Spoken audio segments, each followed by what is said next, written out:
Dear students, I am Praveen, your chemistry educator. Students, in today's video, what we are going to do, we are going to cover the full thermodynamics chapter, right, in this session. And I hope that many students feel that thermodynamics is one of the scariest chapter of chemistry. But believe me, after watching this session, after watching this video, you will feel that it is a myth to say that thermodynamics is a difficult chapter. Right? Not only that, I will discuss each and every concept, right? I will talk about each and every concept of thermodynamics, and along with that, I will also tell you that from which part there is a more probability of getting question in the NEET examination. So I will point it out. In each and every topic, I will point it out that from which topic there is a more chances of getting questions in the NEET examination, right? And of course, after completing this video, after finishing this video thoroughly, what will be your task? Your task will be to practice questions, right? And from where to practice questions? We are providing it, right? We are providing the DPPs, the practice questions in the description of the video. So from the description, you can get the DPPs, and also those DPPs you can get on PW app. Right? So download PW app, and just like lakhs of students, right, you can start your journey of NEET preparation with PW. So download PW app, and there also you can get those DPPs, those practice sheets. So now students, let's start, and first let's see that in today's session, in today's video, what are the topics that we will be covering in thermodynamics. So we will start with the basic terms that are used in thermodynamics, like what are systems, surrounding, universe and all. Then we will discuss what is work and how to calculate work by different methods. Then we will talk about what is the meaning of internal energy, and along with internal energy, we will also talk about what is the first law of thermodynamics. And you know what? First law of thermodynamics is very important for this chapter. Then we will see another term, that is enthalpy and calculation of enthalpy. Along with that, we will see that how enthalpy is related with your internal energy. After enthalpy, we will talk about what is heat capacity, molar heat capacity, specific heat capacity. Then we will talk about separately the meaning of adiabatic process and how some of the parameters are calculated in the adiabatic process. After adiabatic process, we will talk about another term in thermodynamics, that is entropy, the meaning and calculation of entropy. Also, along with entropy, we will talk about another law, that is second law of thermodynamics. And then finally, we will see the final parameter of this chapter, that is Gibbs energy, or sometimes we call it Gibbs free energy. And then we will see some again fundamental terms like extensive and intensive properties. What is the meaning of extensive, intensive properties? What are the examples of extensive and intensive properties? And then we will see another law of thermodynamics, that is third law of thermodynamics. And you can say that up to this topic, up to third law of thermodynamics, right, we have covered the parameter part. But after that, in thermodynamics, we also have thermochemistry, right? So from here, from this types of enthalpies topic, you can say that our thermochemistry is starting. So in the thermochemistry part, we will discuss types of enthalpies, right? And then we will see that for any reaction, when we have to calculate its enthalpy change, so that enthalpy change can be calculated either by formation enthalpy or by bond energy or using Hess's law. So overall, you can say in this session, we will talk about thermodynamics as well as thermochemistry part. So let's begin, and let's first start with the basic terms we have in thermodynamics. But students, let me tell you one thing. You know what? In thermodynamics, before starting the topics, before starting the chapter, right, before you go into those calculations and all, you need to understand this chapter. Right? What are the topics, what are the content that we have to focus on, right? Overall, if you notice, in thermodynamics, you have to deal with certain types of process. You have to deal with certain types of processes. And for those processes, you have to calculate certain parameters. Overall, that is what thermodynamics means. On one side, we have process. Those processes will happen in certain conditions, right? And in those conditions, for those process, we have to calculate certain parameters, and those parameters are nothing but work, internal energy, enthalpy, heat capacity, Gibbs energy and entropy. So for different processes in thermodynamics, we have to calculate different parameters, and that is the major portion of this chapter, right? So first thing you need to focus here is What do you mean by process? What is the meaning of process? I hope you all know that whenever we observe certain change, like if something is changing, that means some process is happening, right? Even this thermodynamics chapter, you can relate with your daily life, right? In your life, in your personal life, in your 24 hours, whatever things you do, everything is a process, students, right? Whether you eat, whether you play, whether you study, whether you walk, whether you sleep, whatever you do, everything is a process, right? We are surrounded by different types of process, right? Even if there is a light, right? We are getting light here, but how we are getting that light? The electrical energy is getting converted into what? Electromagnetic radiation. So even that is a process. So we are surrounded by multiple types of process, right? So in chemistry also we have some processes, right? And those processes we have to discuss in thermodynamics. Of course, in chemistry we are not going to talk about how you are going to eat, how you sleep, right? How you should study. In chemistry, definitely we talk about some specific processes, right? Some technical processes, and from those processes only you will be getting questions in your examination. So, first of all, what do you mean by a process? So, which brings certain change? Which brings certain change?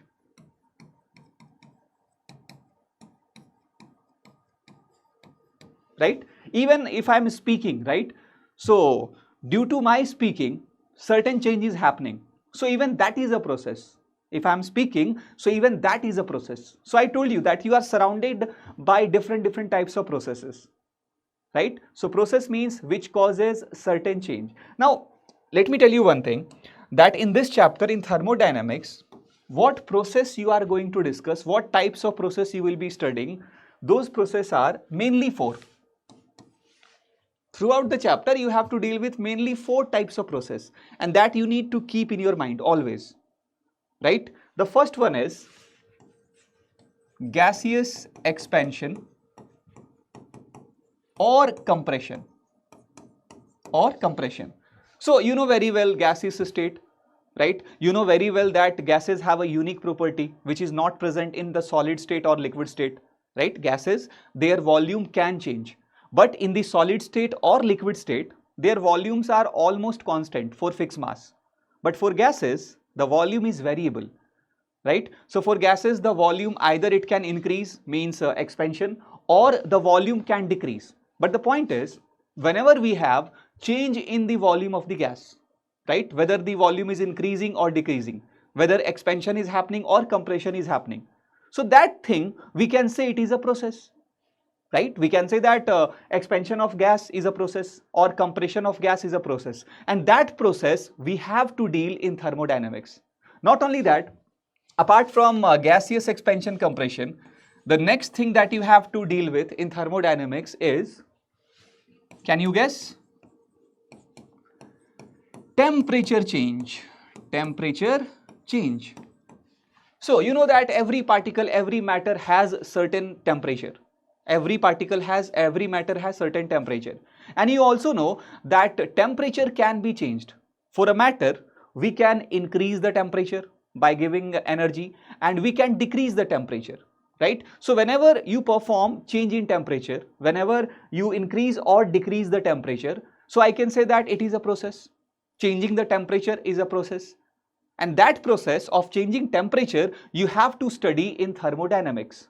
So these two processes you have to discuss. But we have few more, right? I told total 4 processes we have to discuss in this chapter. So the third one is physical change. Physical change.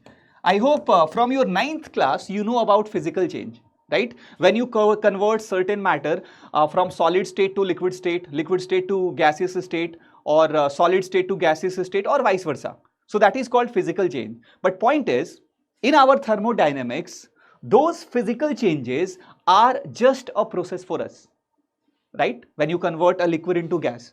So conversion of a liquid into gas is what? It is a process. And that process we have to discuss in thermodynamics, right? And finally, because it is chemistry, so in chemistry you will have to deal with reactions, right? And I hope you know that chemical reactions are also process, right? A chemical reaction in which a reactant converts into product, right? So one compound, right, it converts into another compound which has completely different property. So definitely conversion of a compound into another compound, that is also a process.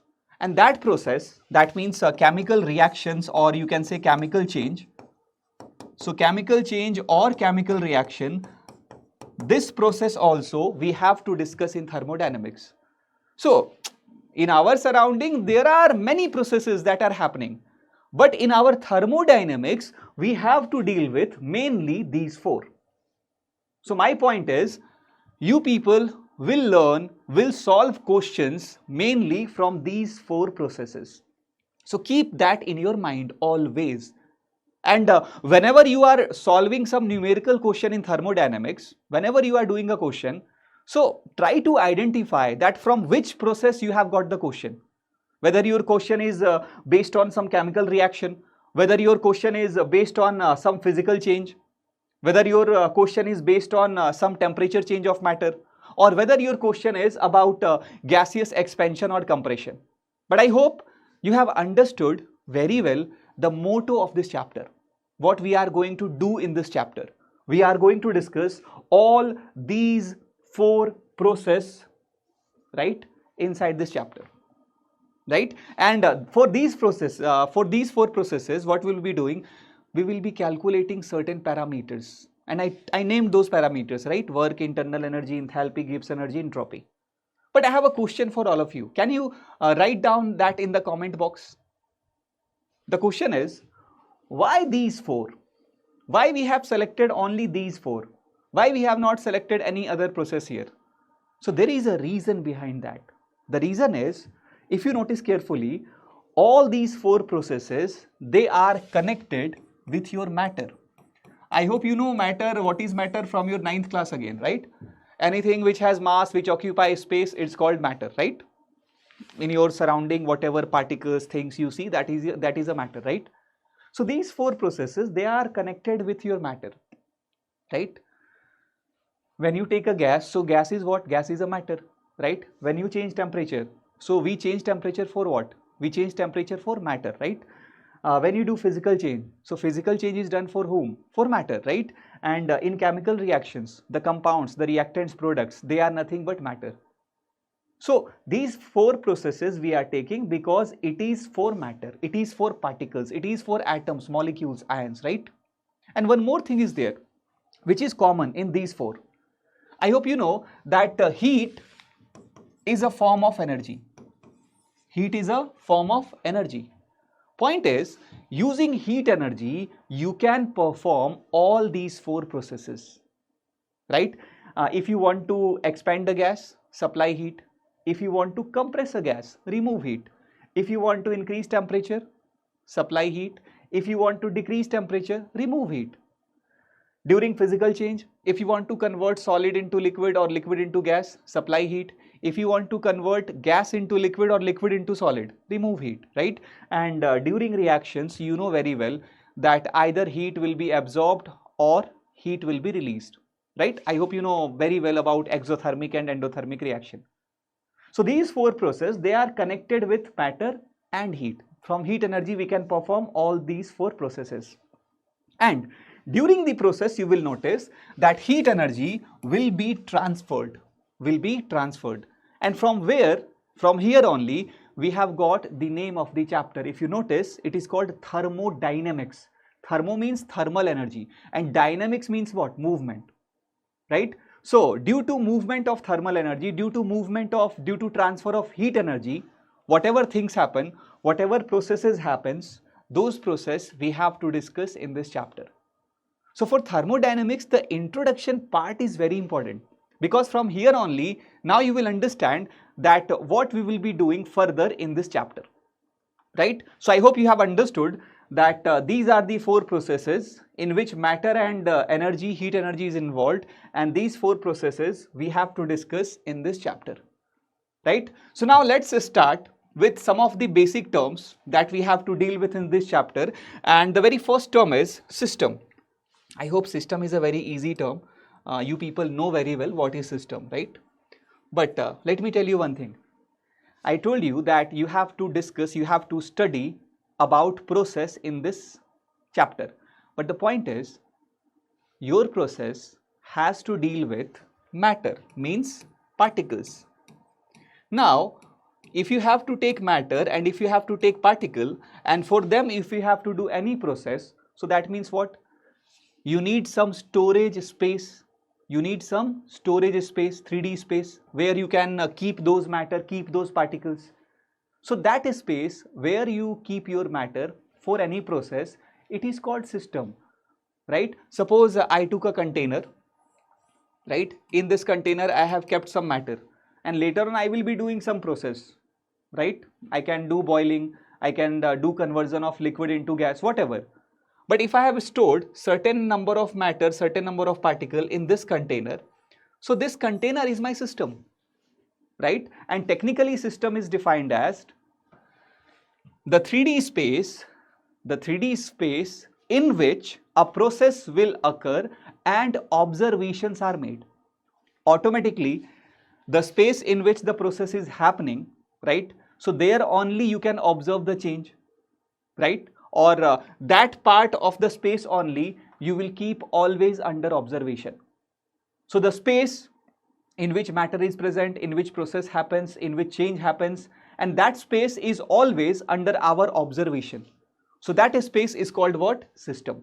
If you compare this with your daily life, so suppose in your daily life, if I talk about cooking, right? So in a pan, if you simply, right? In a pan, if you simply boiling water, right? So water is your matter there, and that pan is your system, and that pan is your system. Now, the next term is surrounding. Apart from system, the rest part of your space is called as surrounding. Suppose that I took this container, right? So this container in which I have kept matter, this container is my system, right? So the outside part of this system, these regions which I have not considered inside system, so these regions will be called as surrounding. The outside part of the system is called as surrounding. But be careful, right? Because the outside part of system is called as surrounding, it is true, but the surrounding should have impact on system, right? We consider that space as surrounding which can influence your system, right?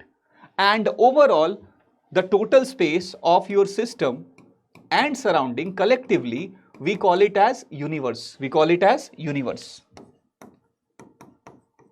The total space, right? So I hope that these basic terms like system, surrounding and universe you have understood, but we have to focus little bit more on the system part, because system is important for us.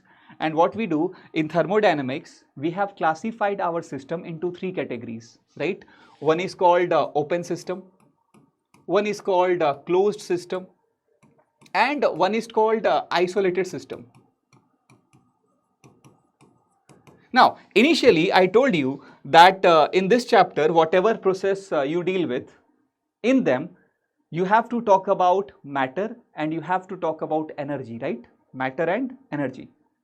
Now, from that matter and energy part, we have classified system.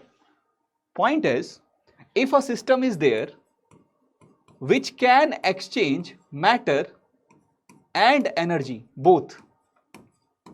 If a system is there which can exchange matter, particles, as well as energy with surrounding. So between system surrounding, if matter, energy both are getting exchanged, both are getting transferred, so that type of system will be called as open system. Any open container in your household, right, you take, you use, that is an open system, because you can keep particles inside it and you can take particle outside from that, right? Now, I hope that closed system, you may have guessed till now what is the meaning of closed system. Students, closed system means a system from which matter cannot be exchanged, because it is closed from all the sides, from all the boundaries. So from this closed system, You cannot take out particles, or you cannot put particles inside the system because it is closed. So matter is not exchanged in the closed system, but energy can be transferred. From closed system, energy can be transferred, but not the matter. And I hope now you have understood. In open system, both matter energy transferred. In closed system, only energy is transferred. So in isolated system, neither your matter will be transferred between system surrounding, neither your energy, right? If you have seen somewhere thermos flask, right? So thermos flask is one of the famous example of this isolated system, right? And in your house even you can see closed and open system very well. So I hope according to matter energy you have understood very well what is the meaning of open, closed and isolated system, right? So now after understanding these two basic terms, that is what is system, what is surrounding, now let's talk about what is the meaning of state variables.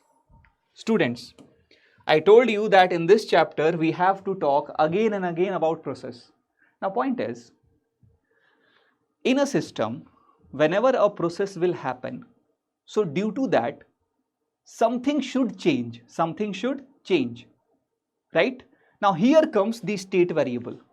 State variables are those parameters whose change will tell you, will suggest you that certain process has occurred, right? Especially like if you talk about gases, if you talk about gaseous state. So suppose that in a container, if I have stored some gaseous particles, right?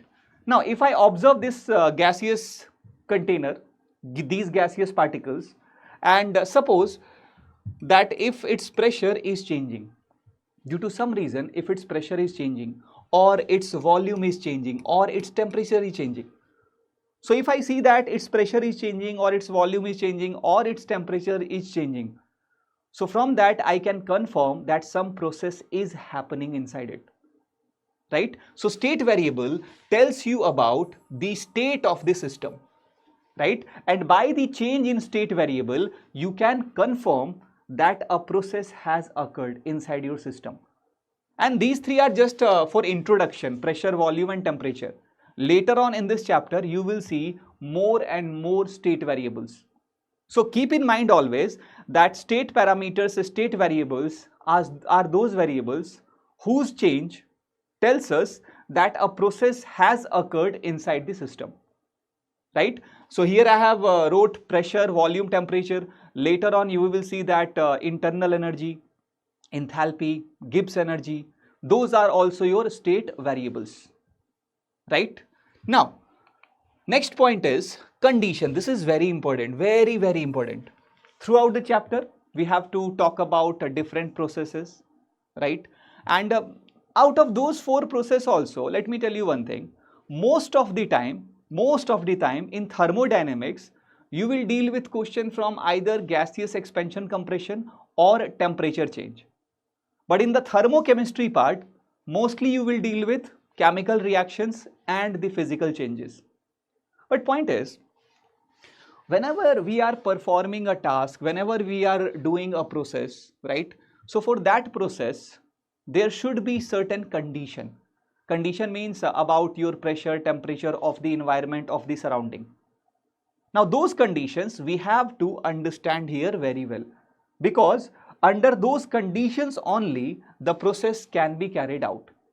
So here again we had four processes, and in the condition part also we have four major conditions here that we will see again and again in this chapter. So the very first condition is isobaric, right? When you say isobaric condition, so isobaric condition means your pressure is constant. Your pressure is constant. When? During the process. So in a system, in a container, you are doing a process, right? And initially, after, at the start of process, at the end of process, if your pressure is same, right, that means your pressure has remained constant, and that process will be called as isobaric process. Now the second condition for process we have is isochoric. These terms you will see again and again in this chapter, again and again, repeatedly.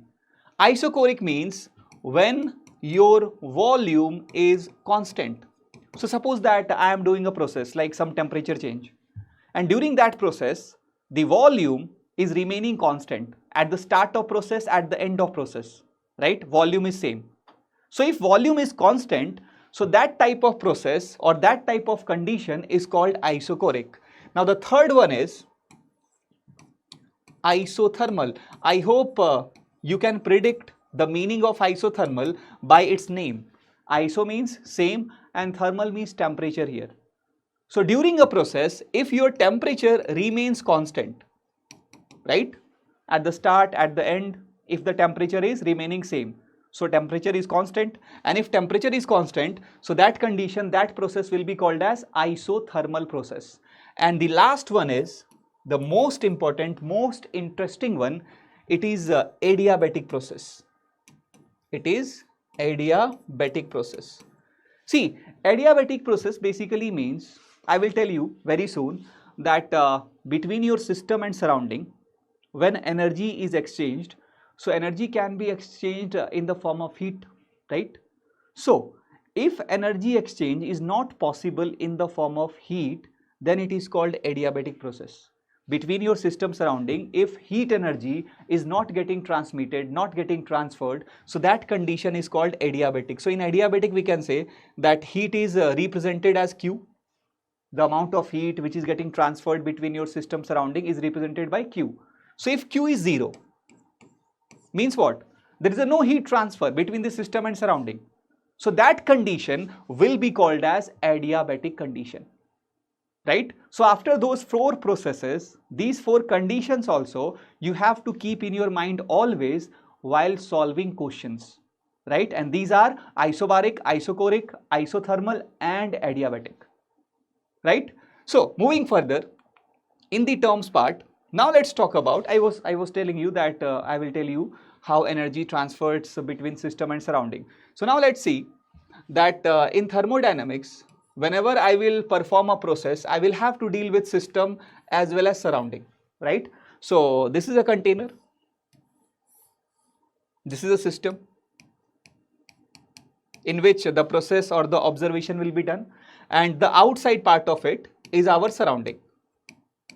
Now point is, between this system surrounding, energy can be transferred, and in our thermodynamics we have a very limited transfer of energy, very limited, right? In thermodynamics, in this chapter, between system surrounding, we allow energy transfer only in 2 forms. One is in the form of heat, means either your heat energy can go inside the system from surrounding, or the heat energy can go in surrounding from system. So in terms of heat energy, there can be energy transfer between system and surrounding, right? And apart from heat, the another thing is work. Work you know very well from your physics, right? So in terms of work also, there can be transfer of energy. And I hope you know very well that work is a way to transfer energy. Whenever you do work, that means you transfer energy. So here in thermo, the transfer of energy between system surrounding can be done in terms of work. Point is, when your surrounding does work on system, that means your surrounding gives energy to the system. And when your system does work on the surrounding, that means your system gives energy to the surrounding. So overall, my point is, you need to keep in your mind that in this chapter, throughout the chapter, between system surrounding, energy will be transferred in the form of heat and in the form of work. So heat and work are the ways in which we transfer energy in thermodynamics between system and surrounding. Now let's move further and let's talk about, because see, you all know about heat energy, right? Heat is a form of energy, and if anyone asks what is heat energy, you can define like this: the energy which is transferred due to temperature difference, right? If an object is A, another object is B, and those two objects, they have difference in temperature. So due to difference in temperature, there will be energy transfer between those two, and that energy is nothing but your heat energy. So heat energy you know very well even from your childhood. But let's talk about a little bit about this work.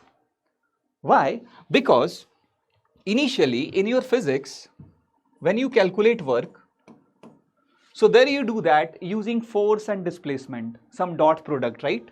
In physics you write like this, force dot displacement, right?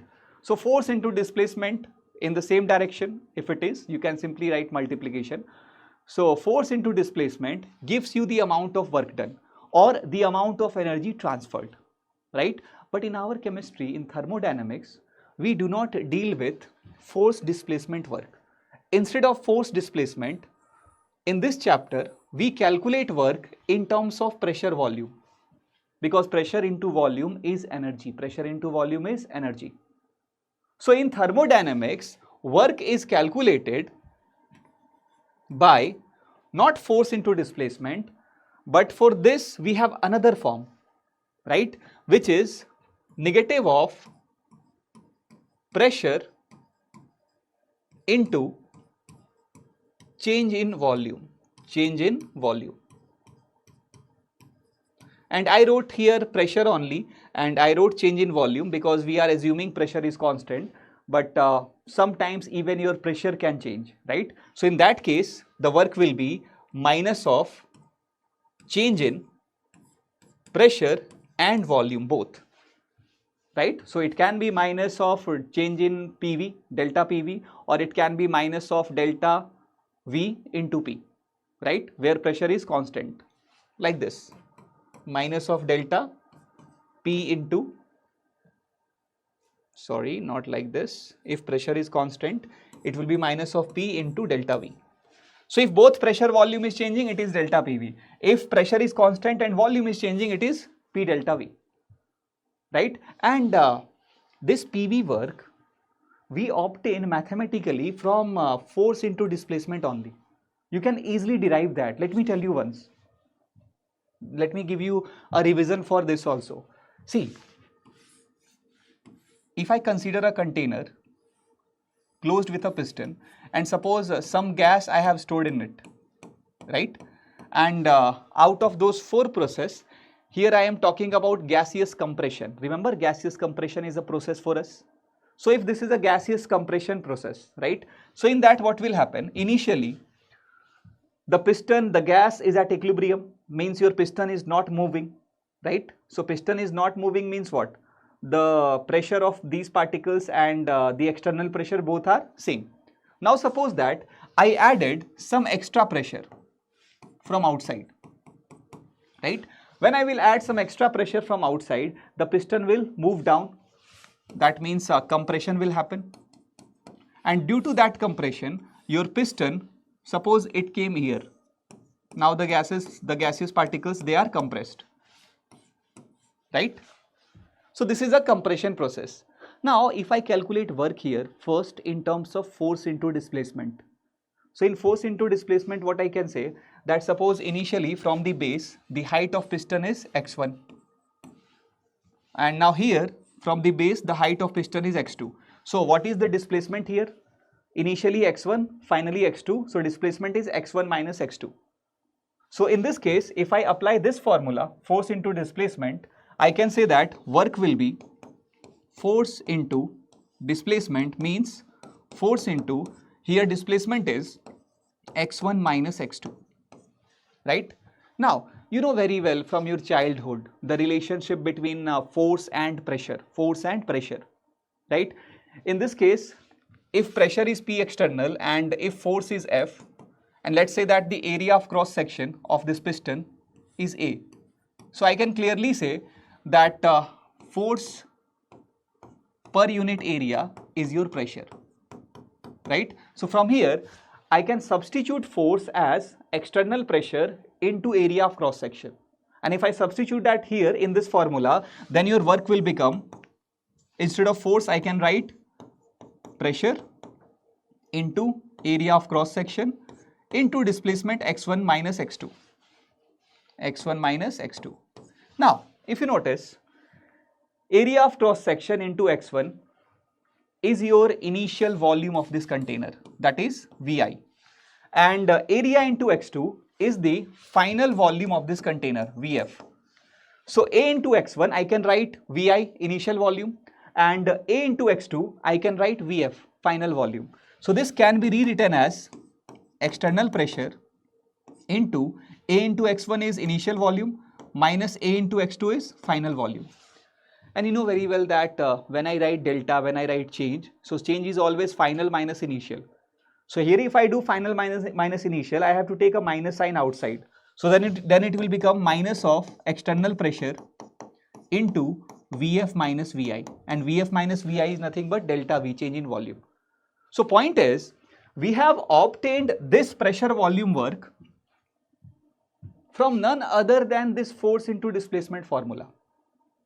Only thing is, we are not going to use this point, force into displacement, here to calculate work. Instead of that, we will be using this, right? Minus of pressure into change in volume, or minus of change in pressure into change in volume to calculate work. And this is called pressure volume work. I hope you have understood pressure volume work and how we got that from force into displacement. Now the next point is, students, we have to understand this work calculation for two different conditions, for two different criterias. One criteria is reversible and another criteria is irreversible, right? I hope you know what is the meaning of reversible and irreversible process first. So let me talk a little bit regarding this. What do we mean by reversible and irreversible process? Right? A reversible process is that process which can go in forward direction, and it can be done in backward direction also. But irreversible process, when you say, so it happens only in one direction. It happens only in one direction, only in forward direction, right? So what is the technical difference between reversible and irreversible process? Students, the main technical difference is a reversible process always remains in equilibrium. Equilibrium means stable state. So if a process is happening at every state, you have equilibrium, means every state is stable somewhat. So from any state you can change the process in backward direction, right? But this is not the case in case of irreversible process. In case of irreversible process, after initial state, the stability is achieved only at the final state. That's why in between the process will not stop, and you cannot reverse that reaction. You cannot reverse that reaction. And if you talk about examples in chemistry, right? So we in reaction part only, if you talk about combustion reactions. So combustion reactions are like irreversible reaction. But if you talk about Haber's process, N2 plus H2 gives NH3. So those reactions are kind of reversible reaction. Now there are more differences between your reversible and irreversible cases. We have more differences, right? Like reversible process, it is generally slow. Reversible process, generally it will occur with a slow step, right? It is a slow process. But irreversible process, comparatively, it is faster. It is faster, right? And one more thing is there that is also important. Apart from slow and fast, a reversible process, right, will happen step by step with very small change. This process occurs with small change, elemental change, right? On the other side, the irreversible process, it occurs always with a large change, occurs with large change. Now let me give you an example here. See, suppose if you are dealing with temperature change, right? Temperature change is a process for us in this chapter. So point is, if I increase temperature, something like initially the temperature is 1 degree, right? Now suddenly I supplied heat and the temperature from 1 degree it became 10 degree, then 30 degree, then 50 degree. So it is a large changes, right? But suppose initially the temperature is 1 degree, I supplied certain amount of heat and it became 1.0001 degree, then 1.0002 degree. So if it is happening, it is changing with very small values. So that is the meaning of a small change. If a process is happening with a small change, then it can be easily reversed. But if a process is happening with a large change, it will be very difficult for it to be reversed. And that's why it is irreversible, right? So I hope at least these 2-3 points you have understood, that reversible happens with a small change, irreversible happens with large change, right? A reversible process always remains at equilibrium, while irreversible either at initial state or at final state, right? Now, why I am talking about these irreversible and irreversible process? Because when you calculate work, so work will change for these two. The calculation of work, the way of calculation of work will change for these two, right? And let me tell you that why it will change.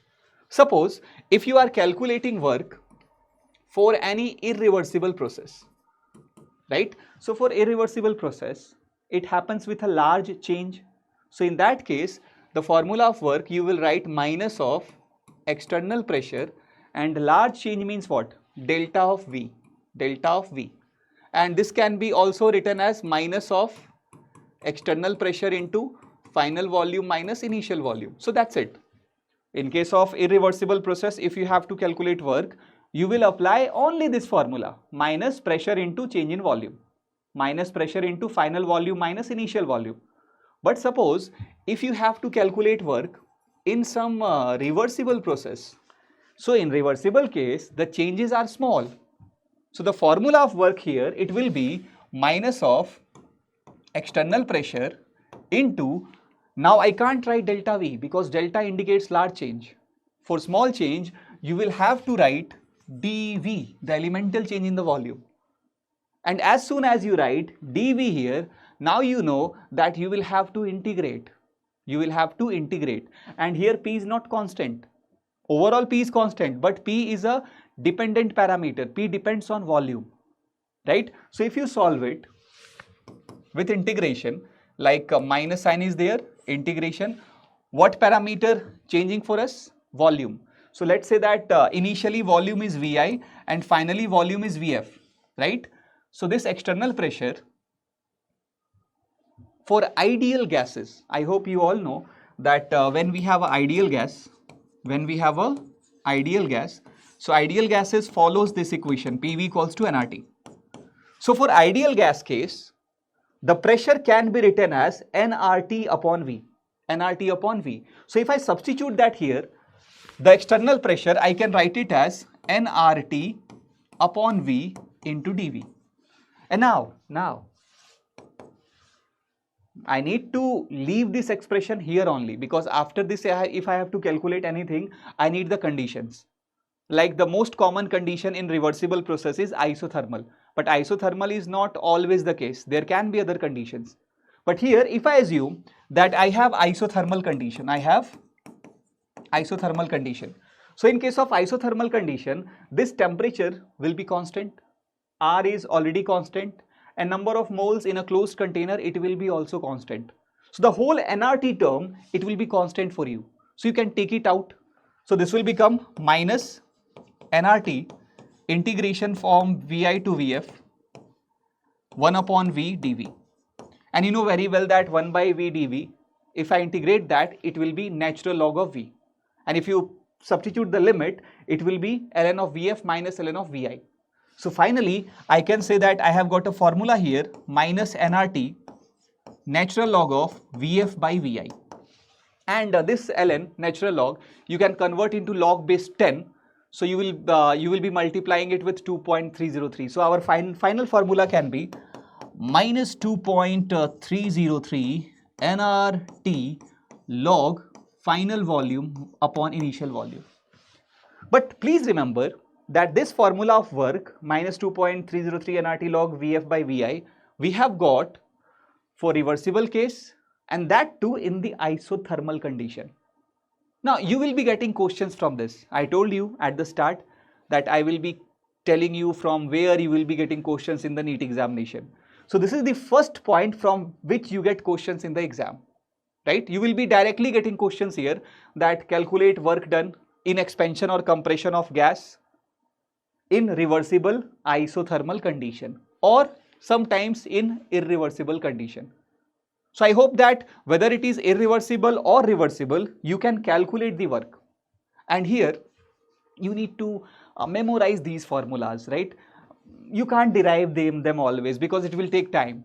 So if you want to decrease your time in solving the questions, if you want to solve the questions quickly, so please remember these formulas, and they are very basic, right? Work in reversible isothermal is minus 2.303 nRT log final volume upon initial volume. So now students, in the work calculation, like you will be getting questions where you will have to apply the formulas to calculate work. But let me tell you one thing, apart from the formulas, sometimes you will have to calculate work with help of the PV graph, right? So from PV graph also we can calculate work, and it's very easy thing to do. Let me tell you how. Like suppose for example we have a PV graph here in which each point indicates state of the system. Like in this graph, if you notice, this is a point. Let's say that it's a point A. So point A indicates one state, right? And let's say this is another state, another point B. So point B indicates another state. So in this PV graph for gaseous phase, each point indicates one state. And when you move from one point to another point, that means your state is changing and definitely certain process has occurred. Now in this PV graph, if a process is happening where the state is changing from A to B, the state is changing from A to B. Sometimes we simply say that a process is happening and the process is AB. The process is AB. So now in this AB process, according to this graph, if I have to calculate the work done, right? So what you do, towards the volume axis, just calculate the area, right? The area under the curve will give you the work. Like in this example, if I have to calculate the work for this AB process, right? So AB on the volume axis, right? This much area it is covering. So if I calculate this area, so this area will be equals to the work. And using some geometry, you can find the area. Like this area here, it can be calculated. Like suppose that this part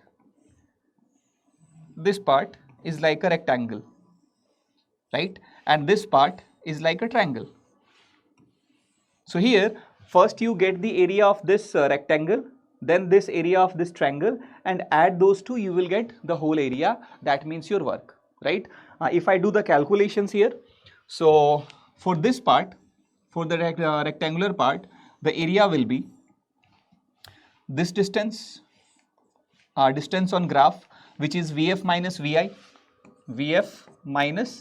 Vi, into this distance, which is basically from 0 to Pi, right? So Pi. So Pi into Vf minus Vi will give you this area, right?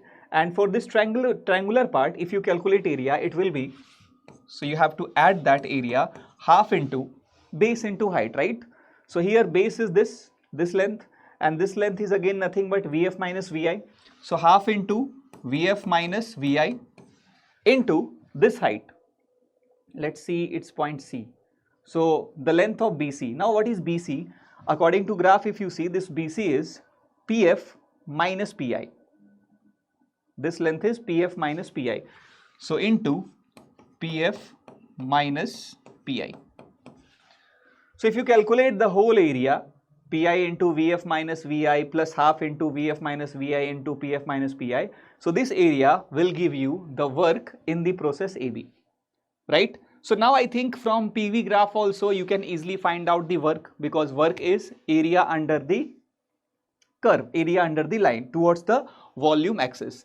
One more point you need to notice here, like especially from the graph part, when you will be calculating work, so most of the time the unit of pressure will be atm, and the unit of volume here, it will be in liters. So when you calculate this work, the unit of work will be in liter atm, right? And you know that for work energy the SI unit is joule. So you need to convert later on this liter atm into joules, this liter atm into joules, right? And how you can convert that? 1 liter atm is approximately 101.3 joules. So in the questions they will give you that, you don't have to memorize it. They will tell you what is the relation between liter atm and joule, but you need to take that point in your brain, right? That from here, if it is atm liter, atm and liter, then my work will be in the units of liter atm. It won't be in joules directly. Correct? Now from graph also we get questions from work calculation. And one more thing, sometimes you will notice that in graph you will be having cyclic process. A cyclic process, students, it's a process in which the initial and final state of the system is same. Like in this graph, if you notice, if a process is happening, again we have a PV graph, PV curve.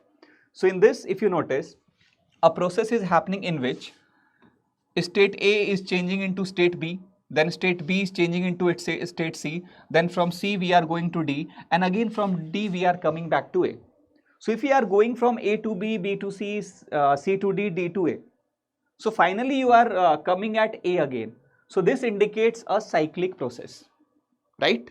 Now in cyclic process, if you have to calculate work, so that will be simply area bounded in this region, right? So if you calculate area inside the region, inside the cycle, so that will give you the work done in this cyclic process. Like in this example, if you notice, so if I have to get this, this is like a rectangle again, and the rectangle of area of rectangle will be this side into this side, correct? So this is approximately 12 and this point is approximately, let's say, 4. So this length on pressure axis, it will be 12 minus 4, that means 8, and unit is Newton per meter square. And on the volume axis, this is approximately 2 and this is approximately 8. So 8 minus 2, the length of this side here in liter for volume, it will be 8 minus 2, 6 liter. So if you multiply these two, 8 into 6, right? So 8 into 6 will give you this area, and then this area will be the work in this cyclic process. Now, in this example, the cyclic process we are representing by some rectangular diagram. Sometimes it can be circular.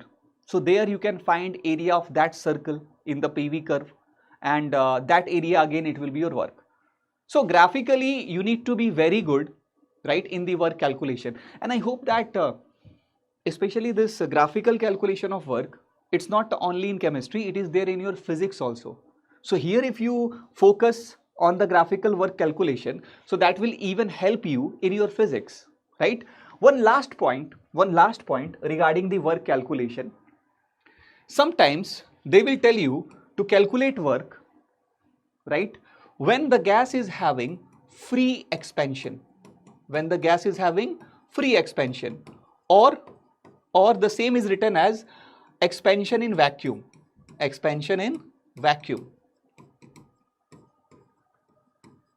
Now, point is, if a gas is having free expansion or if a gas is expanding in vacuum, that means, students, here the external pressure is 0. And if external pressure is 0, there is no resistance for the gas, right, which is stopping the expansion. So if there is no resistance, no work is done. And if you do that according to the formula also, so you know that work is minus of external pressure into change in volume. So if you are having free expansion or if you are having expansion in vacuum, so in that case, this external pressure will be 0. And if the external pressure is 0, then automatically the work done will also be 0. This is a very small point, but so many times they have already asked this in the examination, NEET examination. So please always remember that free expansion or expansion in vacuum if you do, so in that case the work done will be 0. So now I hope that you can calculate work by the formulas and by the graph both, right? So now let's move on to the next parameter in this chapter. Overall, I hope you have understood that after those 4 processes, right, expansion, compression, temperature change, physical change and the chemical reaction, we need to learn about parameters, because those parameters we have to calculate. Those parameters we have to calculate for different processes. So one parameter is heat, one parameter is work, and now the third parameter is internal energy, right? So first of all, what is the exact meaning of this internal energy? I hope many of you already know that, but internal energy, for those who don't know, it is the total energy available inside the system. It is the total energy available inside your system, right?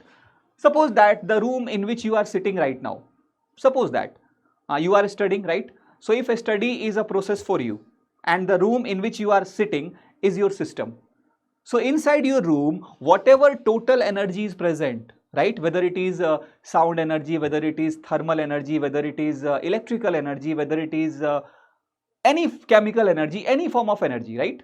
If you add all those energies which are present inside the system, right, so that total energy is called as internal energy, and it is denoted by capital U here in this chemistry, in our chemistry, right? So and we can write it like this, because it is total energy, so internal energy can be kinetic energy plus potential energy plus chemical energy, plus there are certain forms of energy which we still don't know, right?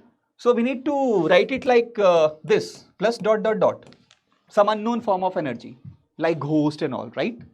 Ghosts are unknown form of energy, and somewhere we have defined that in thermodynamics, the unknown form of energy, right? Kinetic energy, potential energy, chemical energy, these are known forms of energy, but we have certain unknown energies, right? And that too we include in the total energy, that means internal energy. And that is why if anyone asks that can we calculate the total internal energy, the exact internal energy of a system, so your answer will be no. We can never calculate exact value of the internal energy because we have certain unknown form of energy, right? And don't take that seriously, because that ghost was just for fun, right? But still we have some unknown form of energies which we don't know. And this point they can ask in the examination. Which point? That whether you can calculate the exact value of internal energy or not, right? So your answer will be, we cannot calculate the exact value of internal energy. Although in your physics you will do that, in your physics you will calculate internal energy, but there you will have an assumption. What assumption? There you will assume that for gases, the kinetic energy is the highest energy. Kinetic energy is too high as compared to other energies. So in physics what you will be doing, you will calculate kinetic energy and you will equate that as your internal energy. So even that is an approx value. We can never calculate the exact value of our internal energy. But of course, we can calculate its change. We can calculate how much we are having change in internal energy. And very soon you are going to see that change in internal energy is somewhat related with your first law of thermodynamics, students. So if you have understood what is internal energy, the total energy inside the system, so we can move on to the most important point in this chapter, that is first law of thermodynamics. Although I think this law you people know from your childhood, you know it already. What this law says, first law of thermodynamics, it says that energy can neither be created nor destroyed. Right? You cannot create or you cannot destroy energy, and that is your first law of thermodynamics. Right? Energy can neither be created nor destroyed. But point is, this statement that energy can neither be created nor destroyed, we have to justify according to our process, according to our system. So mathematically in our thermodynamics, we justify this relation by this mathematical equation, delta U equals Q plus W. Means what? Change in internal energy is equals to amount of heat transferred between system surrounding and amount of work done between system surrounding. So point is, I have told you already that when you do a process, you will have your system, you will have your surrounding, right? And we already know that between system surrounding, the only way to transfer energy is either heat or work. Now point is, what this statement, what this mathematical expression says, suppose if between system surrounding, we are not having a transfer of heat energy or we are not having any kind of work done. So if there is no transfer of energy in terms of heat or work, that means our Q and W is 0, then automatically your delta U is 0. Delta U 0 means your internal energy is not changing, means your internal energy is constant. And why your internal energy is constant, students? Because energy is conserved. Energy cannot be destroyed or created automatically by its own. Energy can only be transferred, right? So when you say delta U equals to Q plus W, so that means that energy is always conserved, right? And the system's internal energy, the internal energy of system will change only if you transfer energy between the system and surrounding in terms of heat or in terms of work, right? So mathematically what we say that the first law of thermodynamics is delta U equals to Q plus W, at least for this chapter, right? But please remember one thing, that delta U equals Q plus W is a generalized mathematical form. When you are solving a process, when you are doing problems for a process, so there you will have to apply the sign conventions accordingly, according to the process, according to the question, right? Sign for what? Sign for heat and work. And it's a very logical, very easy point. If you notice, point is, internal energy is for system, right? So when you give heat to the system or when you do work on the system, in that case energy is coming into the system and the internal energy will increase, right? So when heat is given to the system and work is done on the system, in those cases the sign of heat and work we take positive. Why positive?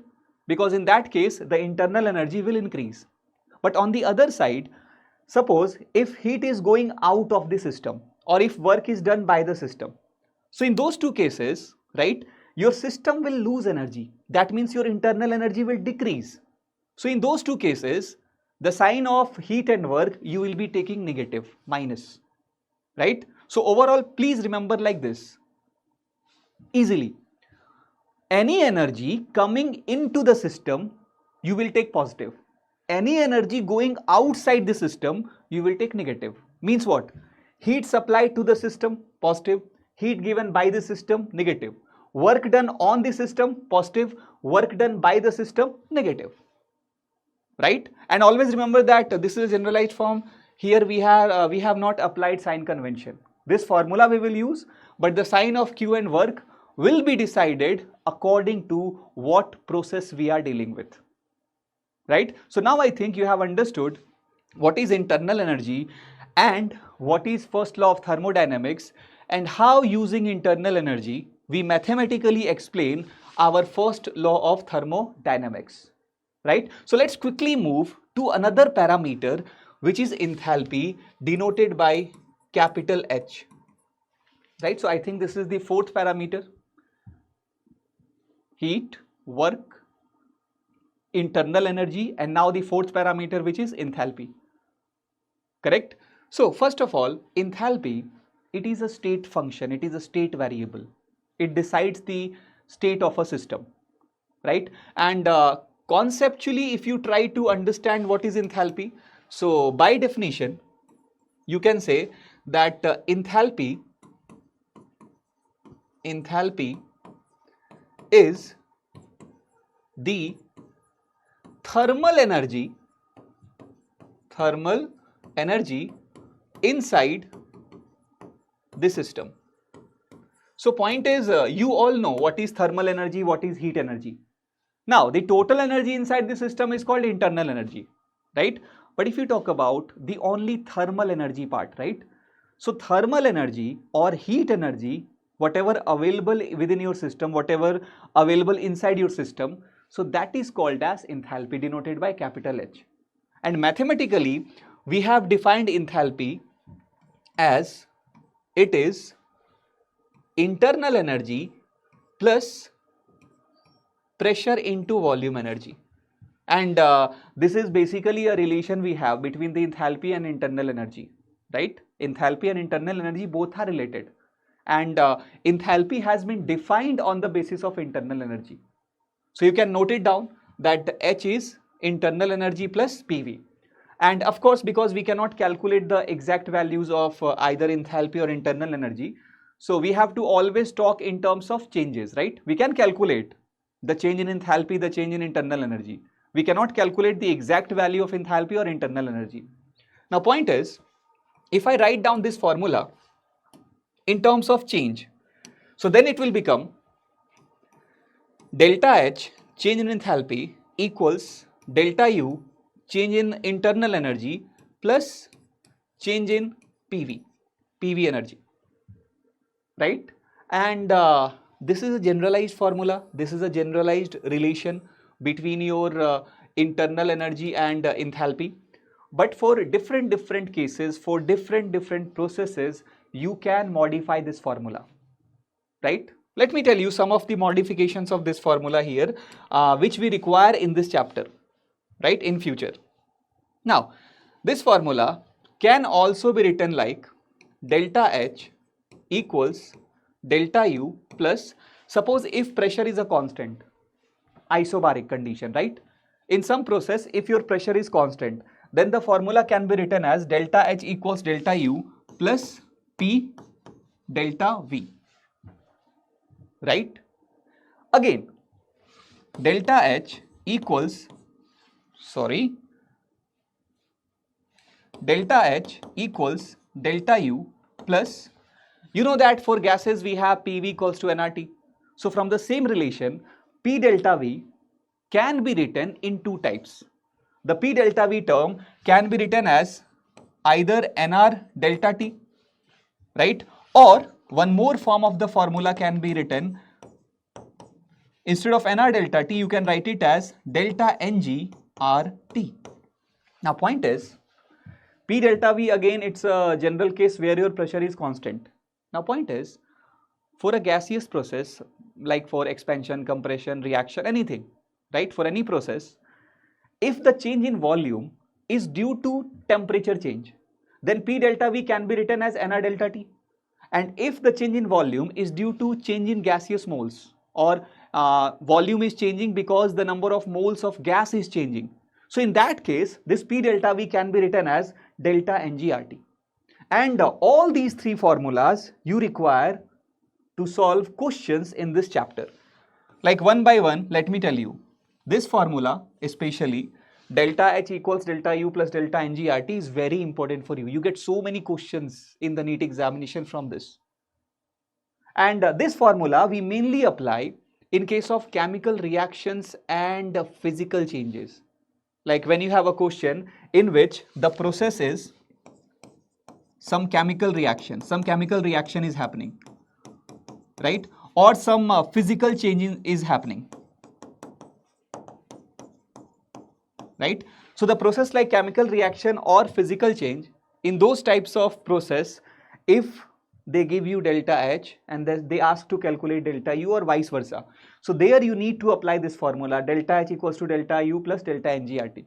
I will explain this with help of some questions also later on. Now, this one, delta H equals delta U plus delta plus nr delta T, this you can apply especially for those processes in which you deal with temperature change. Can you see this delta T? So a process is there in which temperature is changing, and there we have to do some calculation regarding delta H, delta U. So in that case I can apply delta H equals delta U plus nr delta T, right? And again this is a general case. If pressure change in volume is given, I can use the first formula.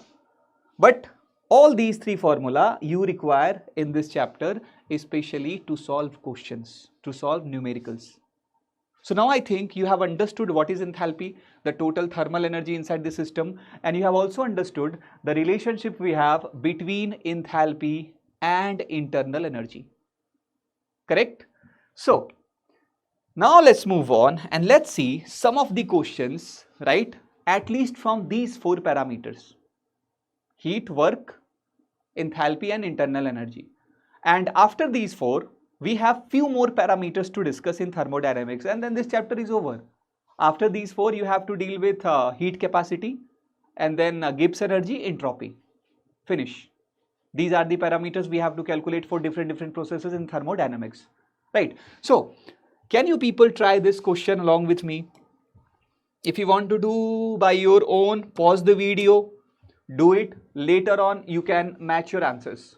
So the question is, a reaction is given. So in this case, the process is a chemical reaction in which carbon reacts with hydrogen to produce methane, and the delta H, the enthalpy change, is given minus 74.8 kilojoule per mole. So I think this is a very basic thing. I hope you know that when delta H is negative, the sign of enthalpy change is negative. So that means it is a exothermic process. It is an exothermic process. And exothermic means what? When your reactant converts into product, there is a release, there is a loss of energy. And that happens because product has lower energy than reactant. Think like this. If the energy of reactant is more as compared to product, so in that case, when your reactant will convert into product, so reactant has more energy, and now the product has less energy, and energy is conserved, right? According to first law of thermodynamics.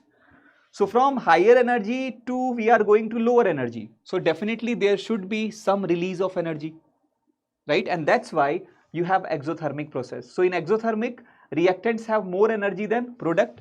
But in case of endothermic, where energy is absorbed, in that case you will notice that energy of product will be more as compared to reactant.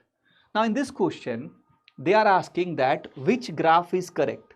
If you notice carefully, this is a very easy question, students. Very easy question. If you notice carefully, in the first case, right, this is the energy level of your reactant, and this is the energy level of your product. Now clearly, as compared to reactant, product has less energy. So this graph indicates exothermic process. Also, the difference between energy of reactant and product is 74.8. So whatever difference we have between the energy of reactant product, that much amount of energy will be released.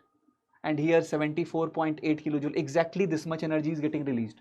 So 100% here, the first graph is correct. Rest are wrong, because in second case, if you notice, as compared to reactant, product has more energy. So this is not even a graph of exothermic process, it's a graph of endothermic process.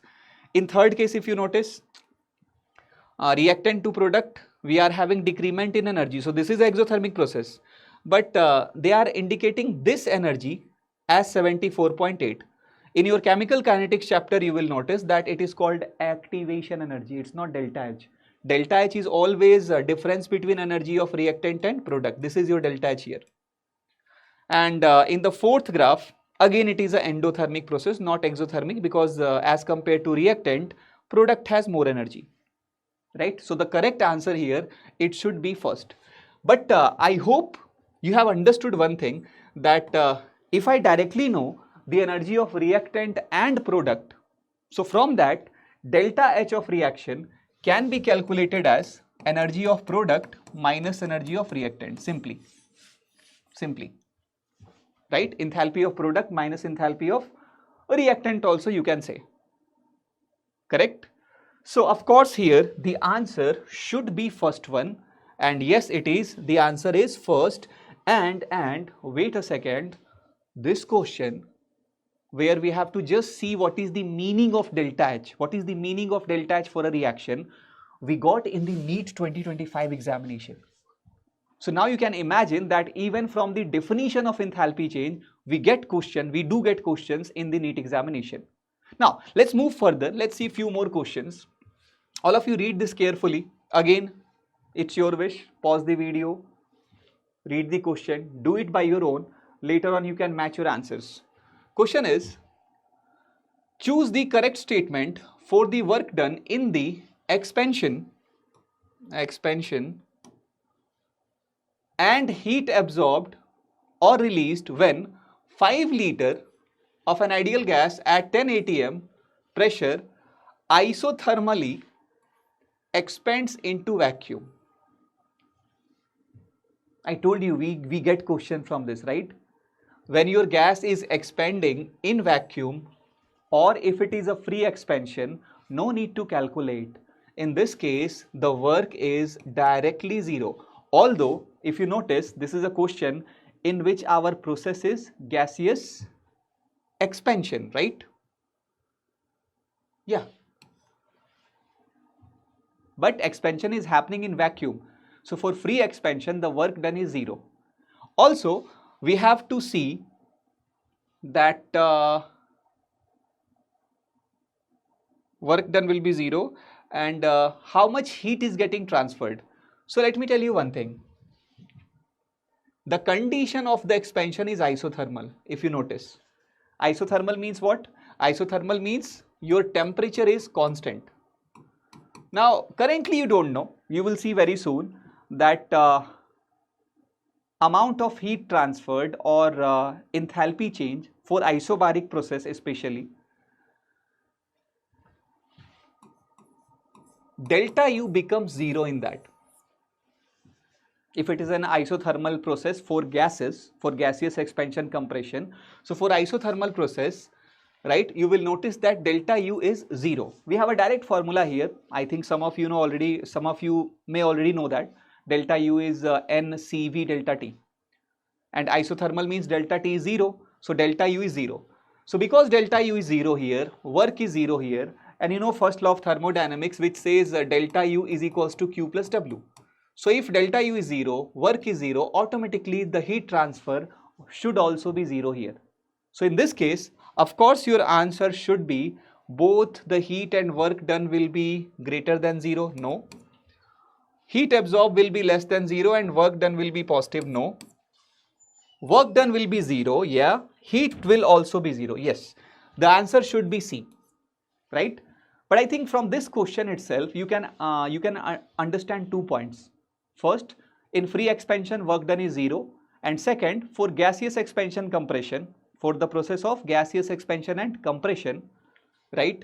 In isothermal condition, the delta U will be zero because delta U is NCV delta T. This formula we will see very soon in the heat capacity part, right? So in this case, answer should be C, and it is your answer. And this question again we got in the NEET 2024 examination. So another conceptual question in the NEET examination we got. Now let's see a few more questions. Can we together do this question? For the following reaction at 300 Kelvin, the enthalpy change is plus 15 kilojoule, then internal energy change. Students, this is what I was talking about. In this question, if you notice, your process is a chemical reaction. This reaction is your process here. Now for this reaction, the delta H is given. Delta H is given for you, it is plus 15 kilojoule. And you have to calculate delta U. So in this question, when reaction is there, delta H is given, delta U we have to find. We can use that formula. Delta H equals delta U plus delta N GRT. So let's apply this. In this question, they have given the delta H value. Delta H is plus 15. Do not change the sign by your own. And another thing in thermodynamics, when you are solving problem, please concentrate on the units, because in units students do so many mistakes, so many times they do mistake in the unit part, right? Here 15 is there, but the unit is kilojoule, right? So if it is kilojoule, I can convert that into joule. Now we will see later on. Currently keep it in kilojoule. So it is 15 kilojoule equals to delta U, we have to calculate, plus delta Ng. Students, if a balanced gaseous reaction is given to you, so for that delta Ng means change in gaseous moles, and that change in gaseous moles, that delta Ng can be calculated as number of gaseous moles in the product side minus number of gaseous moles in the reactant side. So in this equation, in this balanced equation, in the product side, if you notice, AB3 is a gas which is 2 moles, and no other gas is there in the product side. So I can say that in product side gaseous moles are 2, minus in the reactant side, if you notice, B2 is a gas, A2 is a gas, B2 is 3 mole and A2 is 1 mole. So 3 plus 1, in the reactant side the total gaseous moles are 4, 3 plus 1. So 2 minus 4, it will become how much? Minus 2. So minus 2 is your delta Ng here. And please notice, if there are reactants and products in different phases other than gaseous phases like solid, liquid, aqueous, so just ignore that. In this case, when you are calculating delta Ng, you have to focus only on the gaseous component, whether it is in reactant side or in product side. Now we can easily do the calculation. Delta Ng here, it is minus 2 for us. R, gas constant, you know that it is 8.314 joule. But if you notice, this was in kilojoule. So here also we need to keep in kilojoule so that addition subtraction can happen according to principle of homogeneity. So if that 8.314 I take the value of R in joule, so to convert that into kilojoule, I can divide it by 1000, and then temperature, which is given 300 Kelvin. Now you can easily do the calculation, right? 2 zeros will be cancelled, and from this delta U will be 15 kilojoule, plus minus minus, that side it will become plus 2 into 3 into 6 is, sorry, 2 into 3 is 6 into 8.314 divided by 10. This is also in kilojoule. Just add that, you will get your answer. If I do approximately, so approximately it is like 8 6 are 48, 48 upon 10 is roughly 4.8, 15 plus 4.8 is round of 19.8, and 19.8 in kilojoules, right? Nearly. I am doing the approx calculation. You can't do that. You will have to do the full multiplication, division and addition always, right? Don't do it like me, right? I want to save my time. That's why I do approx calculation. So it is something 19.8 kilojoule. If I convert that into joule, it should be 19,800 joules, nearly. Now, which option is near to 19,800? This one, 19,988. If you do the accurate calculation, you will get your answer. Answer should be A. Yes, it is. Of course it is. The answer is A. And again, this question we got in the NEET 2024 examination itself, right? And this is a very standard question. Reaction is given, delta H given, find delta U, or vice versa. Delta U given, find delta H. Correct? Now, let's see the next question, and again you can do it with me. The question is, the work done during reversible isothermal expansion of 1 mole of hydrogen gas. So, the question is, okay, whenever you are solving a question in thermodynamics, right, always focus on 2 points. First, what is your process, and second, what are the conditions? Like in this question, the process is gaseous expansion and the conditions are isothermal and reversible. And overall, this question is all about work calculation. So the work done during reversible isothermal expansion of 1 mole of hydrogen gas at 25 degrees C. So they have mentioned the temperature from a pressure of 20 atm to 10 atm. Now students, point is, We know that in case of reversible isothermal, work is calculated by this formula, minus 2.303 nRT log final volume V2 upon initial volume V1. But the point is, in this formula, this ratio of volume can also be written in terms of ratio of pressure. Why? Because for ideal gases, under isothermal condition, which is mentioned in the question, for ideal gases in your isothermal condition, you should know that P1 V1 will be equals to P2 V2, right? So if I rearrange pressures on the same side, volume on the same side, I can write it like this: P1 upon P2 is equals to V2 upon V1. So point is, the ratio of final volume to initial volume is equals to initial pressure to the final pressure. So in this work formula here, instead of volume ratio, we can also use the ratio of initial and final pressure.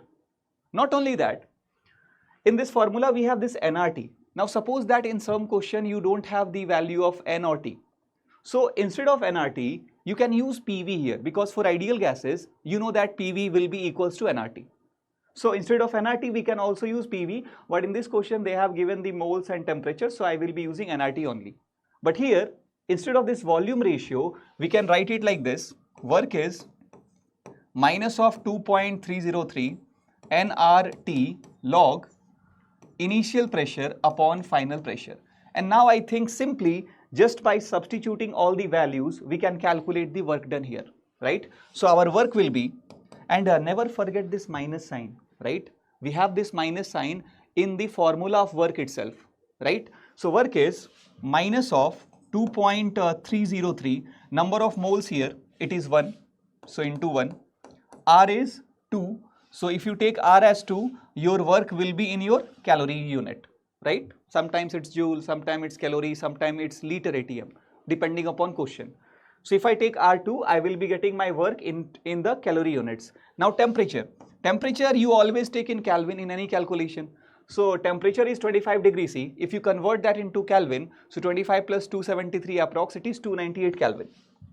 298 Kelvin into log of P1 upon P2.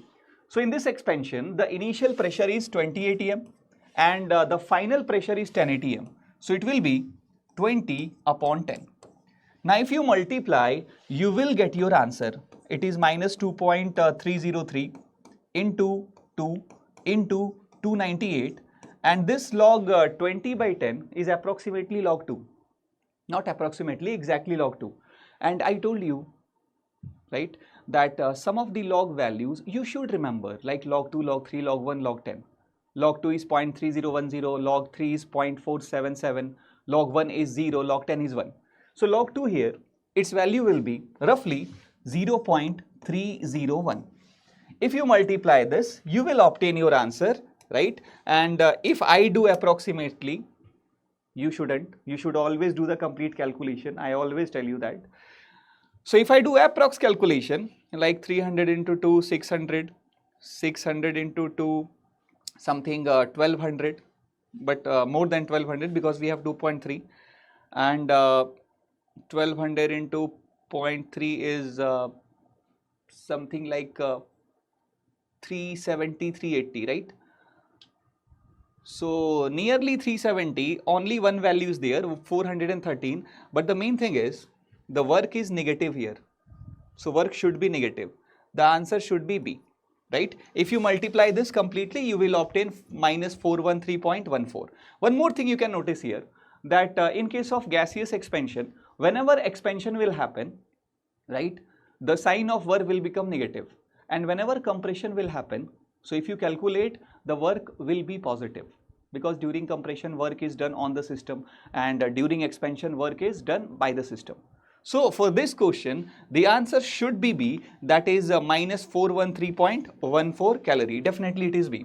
And this question of work calculation we got in the NEET 2024 examination, right? So many questions we saw in the NEET 2024 examination from this thermodynamics chapter.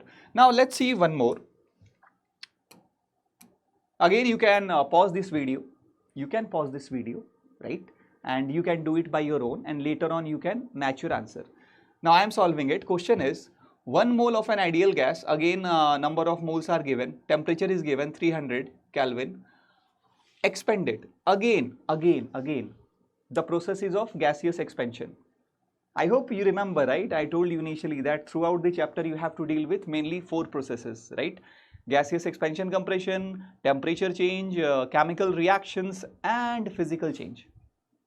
So again expansion, and the condition is isothermal from 1 liter to 10 liters. So this time they have given the volume. What is delta U? Okay, they are not asking the work here, right? If we have to calculate work, we can apply the same formula, because again it is isothermal reversible process. So minus 2.303 nRT log V2 by V1 can be used to calculate the work here. But instead of work, they are asking the change in internal energy, right? And I hope I have told you already, right, that very soon we are going to see in heat capacity that delta U is equals to NCV delta T. So for isothermal condition, because your delta T is 0, so no need to calculate anything here, because this process is isothermal.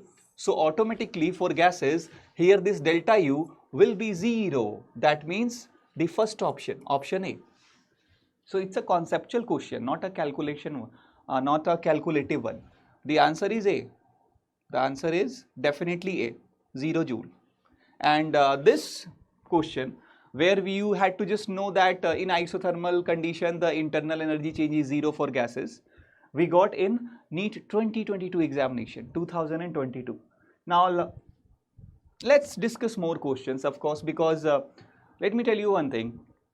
In this chapter in thermodynamics, more questions you solve, more better you become, right? Try to solve like 100, then 500, then if possible thousands of questions, right? So currently you can't do 1000 questions, but at least 100 to 150 questions in thermodynamics you need to solve, right? Then you can cover all the topics. You will be able to understand, you will be able to solve all the topics and their questions. So let's see the next question now, and it is completely graphical, but I hope we know very well that from the PV graph we can calculate work. From PV graph also we can calculate work. Now question is, which of the following PV curve represents maximum work done? Maximum work done. So we don't have to calculate here, we have to just say that in which case the work done is maximum. Now you know that in the PV curve, right, when you find the area under the curve towards the volume axis, so that area gives you the work. Now one by one, if you see, in the first case, from here to here the process is happening, the state is changing, and from this point to this point the work done is this area, right? In the second case, it is a cyclic process, so area under this circle is your work done, right? In the third case, the process is happening from this point to this point, so this is the area which will give you the work. And in the fourth case, if you notice carefully, during the process the volume is remaining constant. The volume is remaining constant, and if your volume is constant, that means your delta V will be 0, and if delta V is 0, that means in this case work will be automatically 0.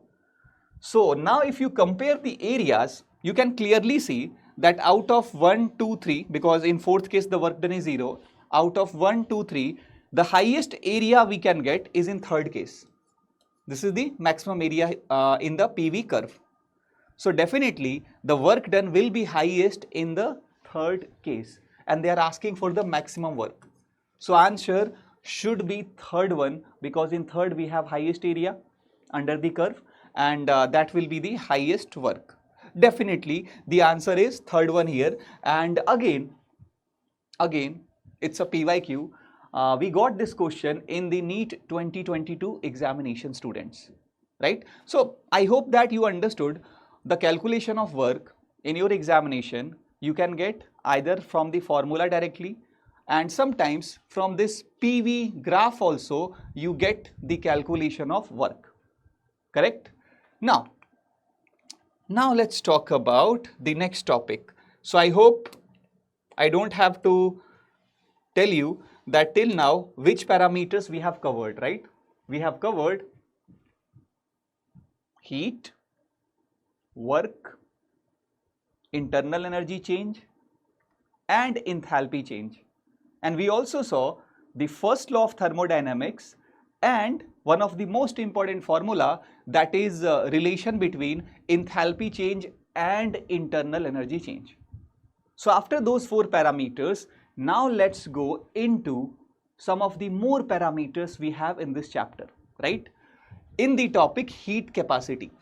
Students, before you understand what is heat capacity, let me first tell you one thing. This heat capacity topic is entirely connected to the process of temperature change. I told you that you have to deal with temperature change in this chapter. So whenever you do temperature change, right? So in that topic, in that process, you have to deal with heat capacity, right? Because heat capacity, by definition itself, it is related with temperature change. But one point is here which is confusing. Not confusing, you need to know those points. Heat capacity, we have different types. Like we have a specific heat capacity, then we have a simple heat capacity, then we have a molar heat capacity. Then that molar heat capacity is further classified into 2 categories, that is molar heat capacity at constant pressure, then molar heat capacity at constant volume. So those terms you need to understand, right? So let's first take an example of a process of temperature change, so that then it will become easy for you, correct? Suppose in a container, students, in a container or in a system, I took certain number of particles, I took certain matter. Now, point is, I have to change the temperature of this container or these particles. Now, to change temperature, what I will do? Right? I will supply energy. And if it is thermodynamics, the best way is heat or work. Right? So here, what I am doing, I am supplying certain amount of heat to the system or to the particles. Now, when I will supply certain amount of heat to these particles, automatically its temperature will rise, its temperature will increase. Now here, assume that due to heat supplied, that is Q, the change in temperature here, it is delta T. So we are giving Q amount of heat, and due to that, for this system, the temperature is changing by delta T. The temperature is changing by delta T.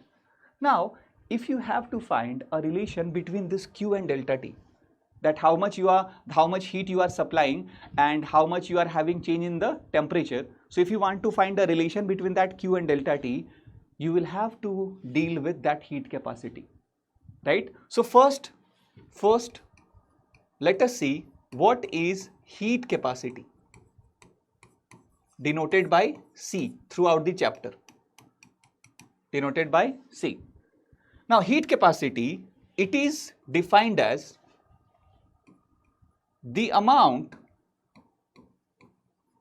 of heat required to raise the temperature of any matter or system, right? The amount of heat required to raise the temperature by 1 degree. Now from this example, students, try to understand. If I am supplying Q heat and I am getting a change of delta T, right? So for 1 degree change, how much heat I need to supply? It should be Q upon delta T. And this is what your heat capacity is. This is what your heat capacity is, right? If you rearrange, you can write it like this: Q equals C times of delta T. And one more thing, if you talk about the unit of heat capacity, so heat capacity is unit of energy upon unit of temperature. So unit of heat capacity in your questions mostly you will find as either joule per Kelvin or joule per degree C, or it can be calorie per Kelvin, kilojoule per Kelvin, like that also, right? Now, similar to heat capacity, right, we have defined one more parameter here. for the same case, for the same temperature and heat relation, and that is called molar heat capacity, students. Molar heat capacity. And the major concern here is most of the time both of them have the same representation, right? Molar heat capacity and heat capacity both are represented by C, right? So how you will identify that? You will identify that by unit. Very soon I am going to tell you that what is the unit of molar heat capacity. But first let's talk about what is the meaning of molar heat capacity, students. So point is, molar heat capacity is quite same as heat capacity. The only difference is it is defined per mole of the substance. It is defined as per mole of the substance, right? So it is, in short I am writing, amount of heat required to raise temperature by 1 degree for 1 mole substance, for 1 mole substance. Now in the same example, now let's consider that here the number of moles of particles are n. The number of moles of particles are n. So point is, to raise temperature by 1 degree, the amount of heat that I require will be again Q upon delta T. Q upon delta T. But if I require it for 1 mole, then I need to divide with total moles, that is N. And this is your molar heat capacity, students. So heat capacity is Q upon delta T and molar heat capacity is Q upon N delta T. If you rearrange this, again you can obtain a equation, and that will be something like Q equals to NC delta T. Q equals to NC delta T. Right? Now, if you focus on the unit of molar heat capacity, so heat capacity was Joule per Kelvin, but molar heat capacity, its unit will be Joule per Kelvin per mole. Joule per Kelvin per mole. So from unit, you can easily identify that whether heat capacity is given in the question or molar heat capacity is given in the question. Right? But we are not done yet. After heat capacity, molar heat capacity, we have few more terms here. One of them is specific heat capacity. Specific heat capacity. And it is quite similar to your molar heat capacity. The only difference is molar heat capacity is defined for 1 mole substance, while this specific heat capacity is defined for unit mass. Like for example, for 1 gram, right? So I think I don't need to write the definition here, because again here also the definition will be same. The amount of heat required to raise the temperature by 1 degree for 1 unit mass or for 1 gram of substance, correct? Now directly I am writing here, a specific heat capacity, it can also be denoted by C, but just for a difference I write it S. In books you will find that a specific heat capacity is also denoted by C. And this is also identified by the unit itself, right? But just for difference, I write it as. So a specific heat capacity will be amount of heat required to raise the temperature by 1 degree, so Q upon delta T, for 1 gram substance. So suppose that in your container you have m gram of substance, right? So for 1 gram you need to divide with the mass m. So if you rearrange from here, you will get a formula that is Q equals ms delta T. Ms delta T. And again for a specific heat capacity, if you notice, the unit will be Joule per Kelvin per gram or per kilogram, right? Or Joule per degree C per gram or per Kelvin, right? So I hope that initially you have understood now these 3 heat capacities: simple heat capacity, molar heat capacity, and a specific heat capacity. Now out of these 3, we have to focus a little bit of more on the molar heat capacity part, students. We have to focus on the molar heat capacity part a little bit of more, especially in different condition, right? Like let's take it together, at least these 2 conditions. Okay, not isothermal, let's take isochoric condition, and another, let's take isobaric condition. So point is, in case of isochoric and isobaric conditions, we have to see what is the formula of your heat capacity. What is the formula of your heat capacity? So one by one, we will focus on to that. So first is isochoric condition. I hope you are now very much aware about the isochoric condition. When I say isochoric condition, that means your volume is constant, and if your volume is constant, that means delta V is 0. And students, if delta V is 0, that automatically means here your work done will also be 0. So in your isochoric condition, work done is 0. You can note it down because this is very important.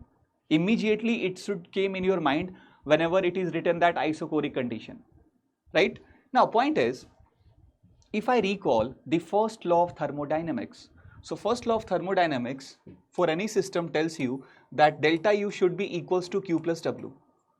Now in this case, in isochoric case, because this work done is 0, so I can write it like this, delta U will be equals to Q. Not only that, to indicate it is isochoric condition, we can put a V here in the subscript of Q, subscript of heat, just to indicate that it is heat of isochoric condition. So in isochoric condition, heat is equals to delta U.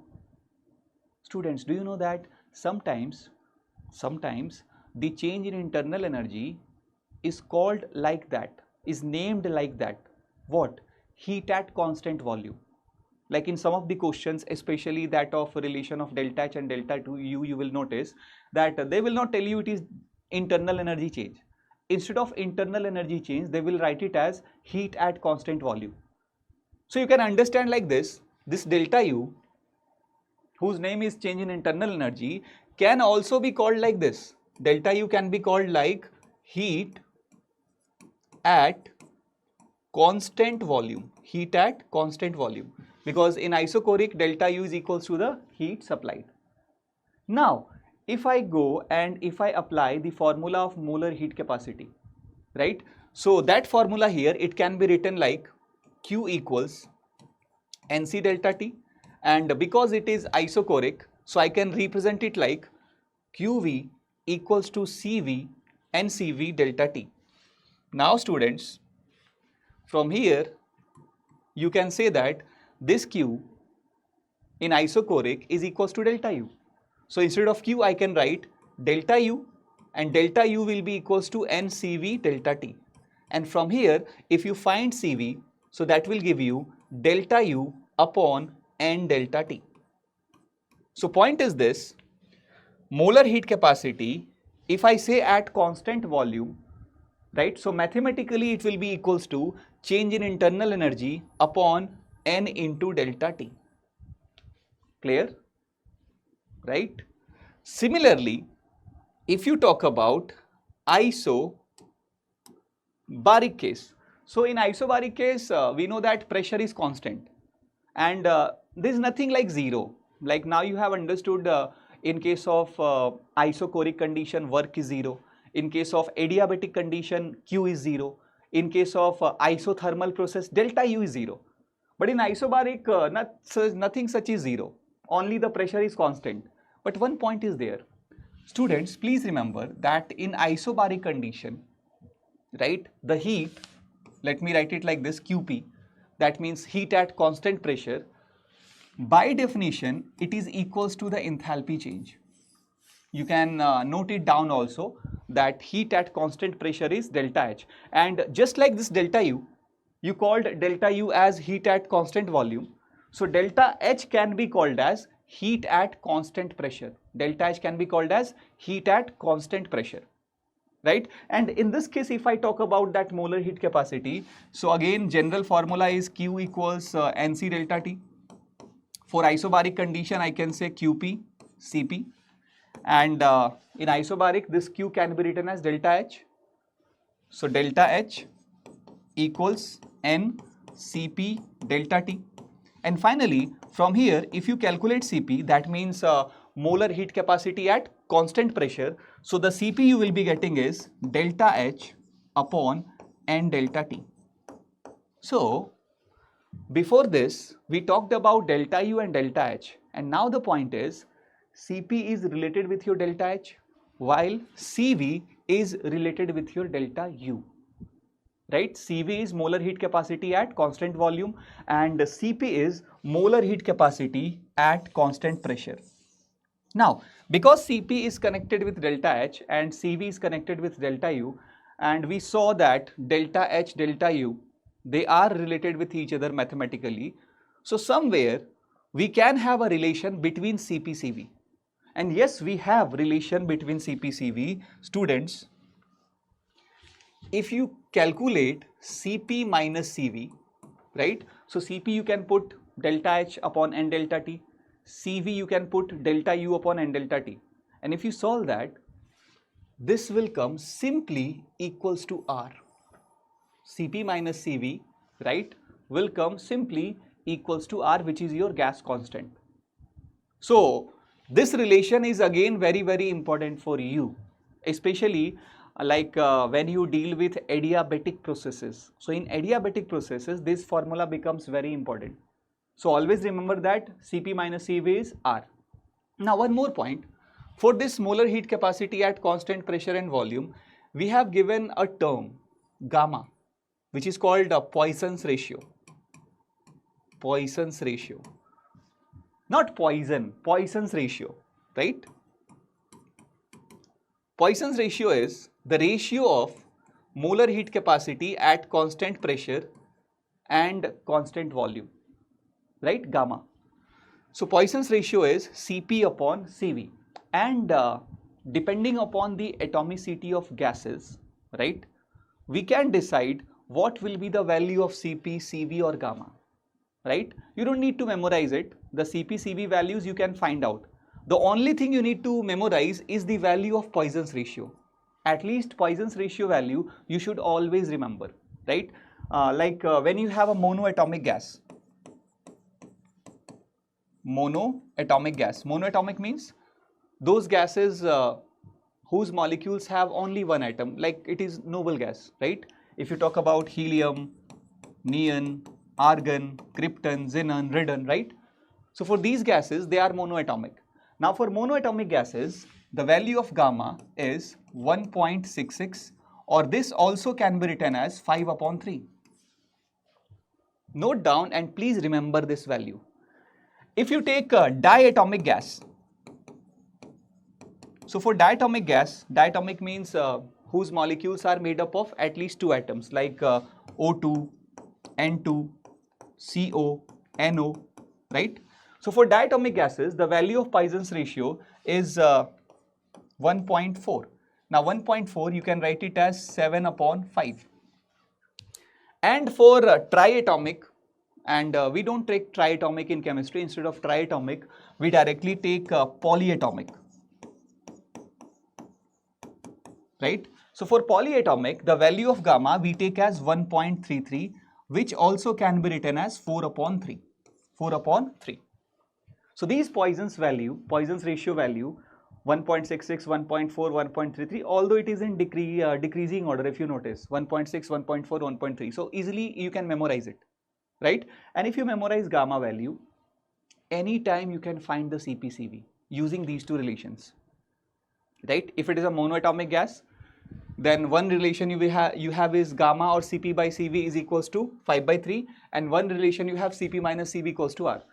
So 2 parameters, Cp, Cv, 2 equations you can easily solve. Suppose you have a diatomic gas, and for diatomic gas you have to find Cp, Cv. So how you can do that?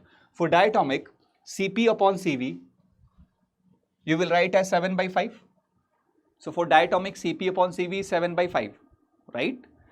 And one relation is this, Cp minus Cv is R. So using those two you can find Cp, Cv. So just remember gamma values, Poisson's ratio values, and you can find Cp, Cv of any type of gas, whether it is monoatomic, diatomic, polyatomic, right? But these things are important for you, very, very important. So now students, let's talk about the next parameter, right, that is entropy, right? Correct. And in this chapter, if you talk about parameter wise, right? So we are left with only two parameters now. One is entropy that we are going to see now, and after entropy, we have another parameter that is Gibbs energy. So entropy, it is in this chapter it is denoted by capital S, and if you talk about what is the meaning of entropy, it is a very vast point, right? But in short, what we say entropy as, it is the measure of degree of randomness. It is a measure of degree of randomness.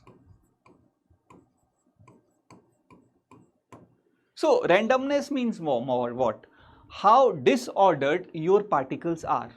So in a system, whenever you are doing certain process, so in your system you have some matter, you have some particle, right? Now those particles, how much disordered, how much randomly they are present, right? So conceptually, that thing is called as entropy, denoted by S, right? Now, from entropy, we get mainly two types of problem. One is calculation based and one is comparison based. One is calculation based, one is comparison based. So first let me tell you that when you compare entropy, so entropy can be compared by different parameters. Like it can be compared by volume, it can be compared by number of moles, number of particles, it can be compared by the physical state of matter. So different parameters we have according to which we can compare the entropy, right? The most common one is according to phase. Like you know that your matter, it can be in solid state, it can be in liquid state, or it can be in gaseous state, right? Now, I hope from your childhood you know very well that in gaseous state the particles have a very high interatomic interparticle space. In solid state, the interparticle space, the interparticle separation is too low. So if you talk about entropy, so entropy is very high when your matter is in gaseous phase. As compared to gases, the entropy is low, the randomness is low for liquid state, and for solids, the randomness is very low. So on the basis of physical state, we can compare entropy. Gases have more entropy, more randomness than liquid, and liquids have more randomness, more entropy as compared to solid. So this is one point of comparison. This is one point of comparison. Another point you can use for comparison of entropy is increment in the volume, right? Suppose that in a container you have certain matter, right? And for those matter, during the process, during certain process, its volume is increasing, right? So if volume increases, that means now the particles, they are occupying more space. So automatically their randomness, right? The ability to find them, right, will become less, the probability will become less, and their randomness or disorderness will increase. So with increase in volume also, you can say that your entropy will increase, right? And sometimes, like when you have some of the physical reaction or chemical reaction, so in that case entropy can be compared by number of gaseous moles, right? If number of gaseous moles increases, like a reaction is happening, right? When you are moving from reactant to product, the number of gaseous moles are increasing. So there we have an increase in entropy. If number of gaseous moles decreases, that means there we have decrease in the entropy. So overall, if gaseous moles increases, then also you can say that your entropy is increasing.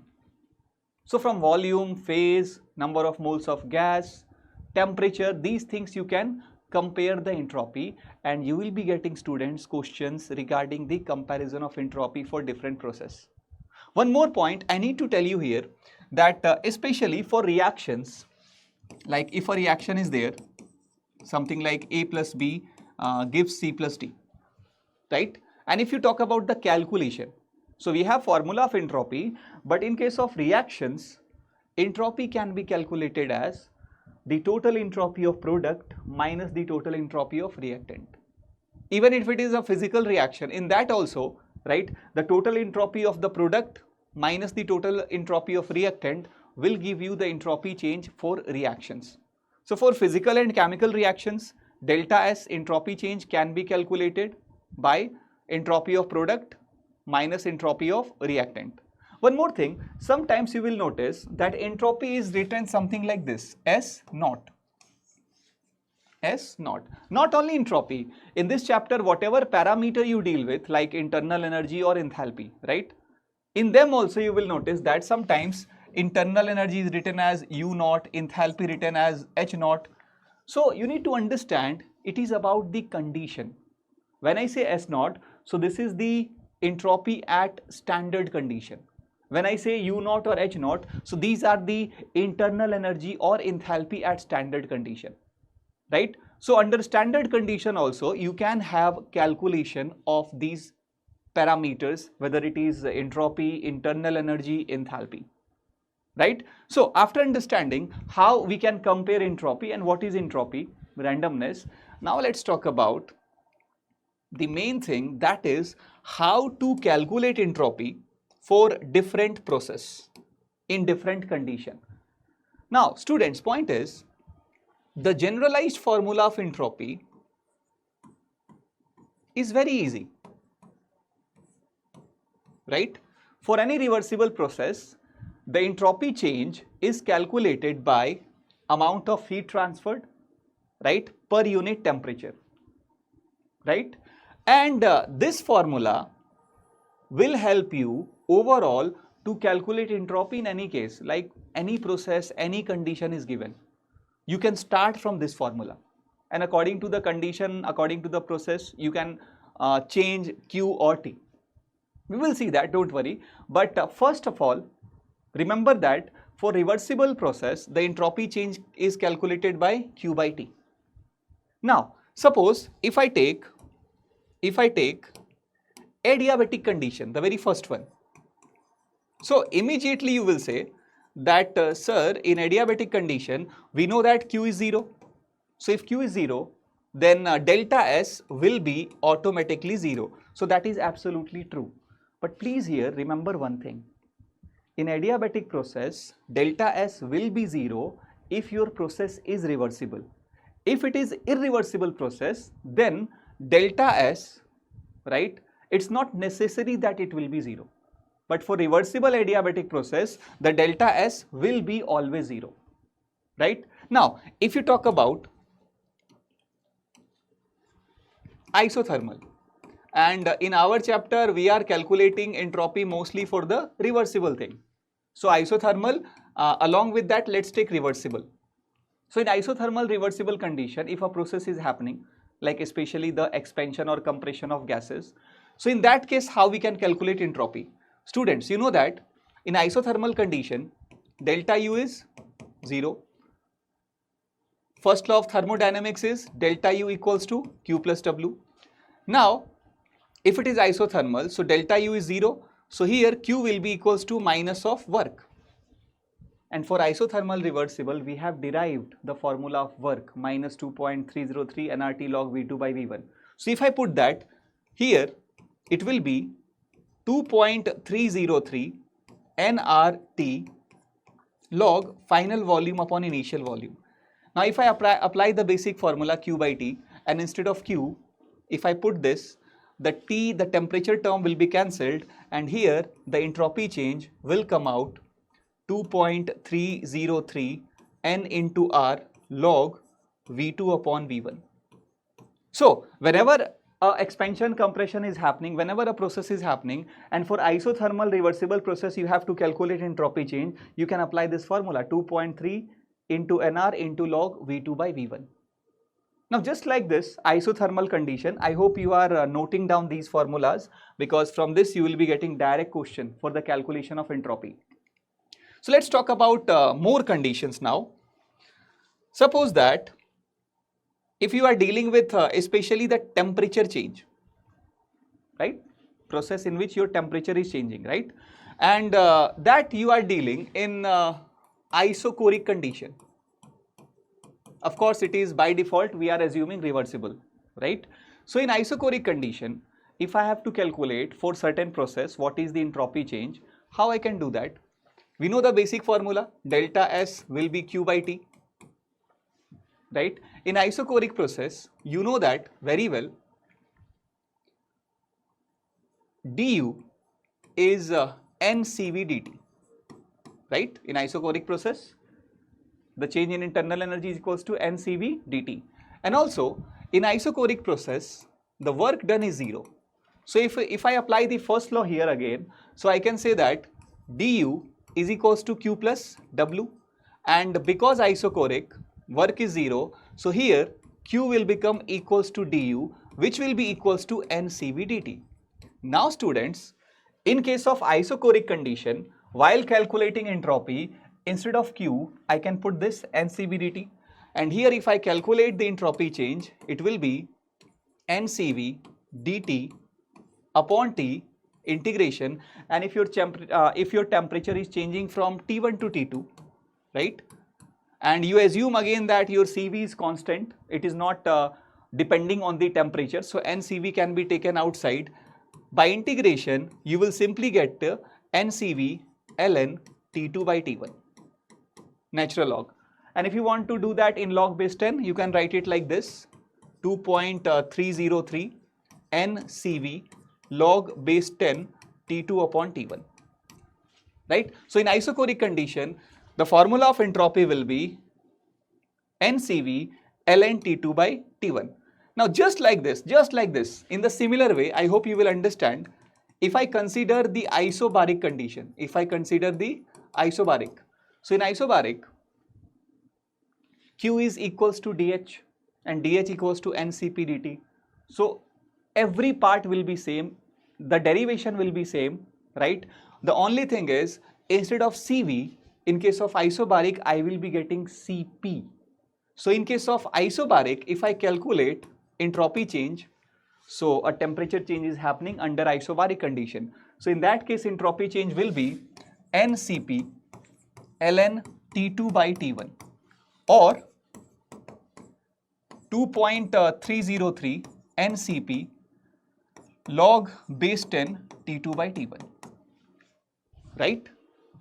So for each condition, we saw that what is the formula of entropy, but if you forget these formulas, anytime you can derive just from the basic formula, that is Q by 2 T.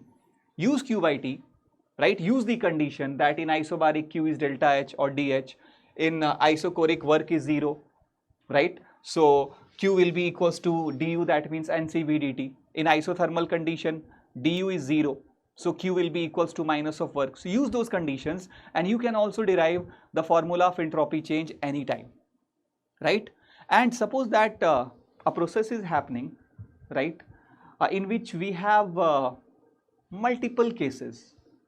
So in multiple cases, the overall entropy change can be written as this NCP ln T2 by T1 plus this NCV ln T2 by T1 plus this, right, nRT ln V2 by V1.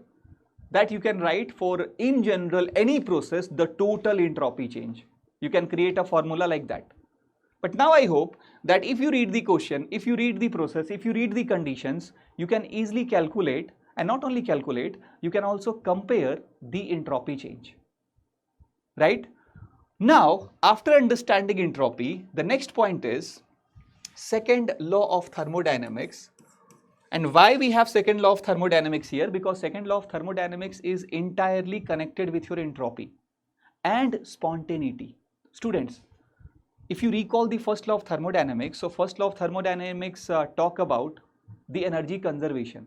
But in the first law of thermodynamics, we never talk about the spontaneity of a process, that whether a process is spontaneous or non-spontaneous, right? I hope you know very well that what is the meaning of a spontaneous, non-spontaneous process.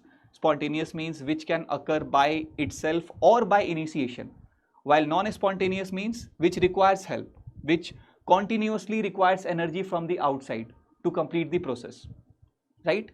So, as in the first law, we do not have any discussion regarding the spontaneity, so we made the second law of thermodynamics, which talks about spontaneity. And what it says that for spontaneous process, the total entropy change of universe should be positive. When I say universe, so that indicates system plus surrounding. So second law of thermodynamics says that for any spontaneous process happening, the entropy change of your system plus entropy change of your surrounding should be greater than 0. And from this, you can easily think about the non-spontaneous process. If you have a non-spontaneous process which cannot occur by itself, then for non-spontaneous process, you will notice that the total entropy change of system and surrounding will be less than 0. But when your process is at equilibrium, when neither spontaneous nor non-spontaneous process is happening, so then your system will be at equilibrium. And if your system is at equilibrium state, so for equilibrium state we say that the total entropy change of universe, that means entropy change of system plus entropy change of surrounding, will be 0. Right? So second law is all about entropy and spontaneity. But for spontaneity, right, for our convenience, we have made another parameter. And that parameter, right, is used for checking the spontaneity of a process more frequently and more conveniently. And that parameter, students, is none other than your Gibbs energy, or sometimes we call it Gibbs free energy, denoted by capital G and under standard condition G0. Right?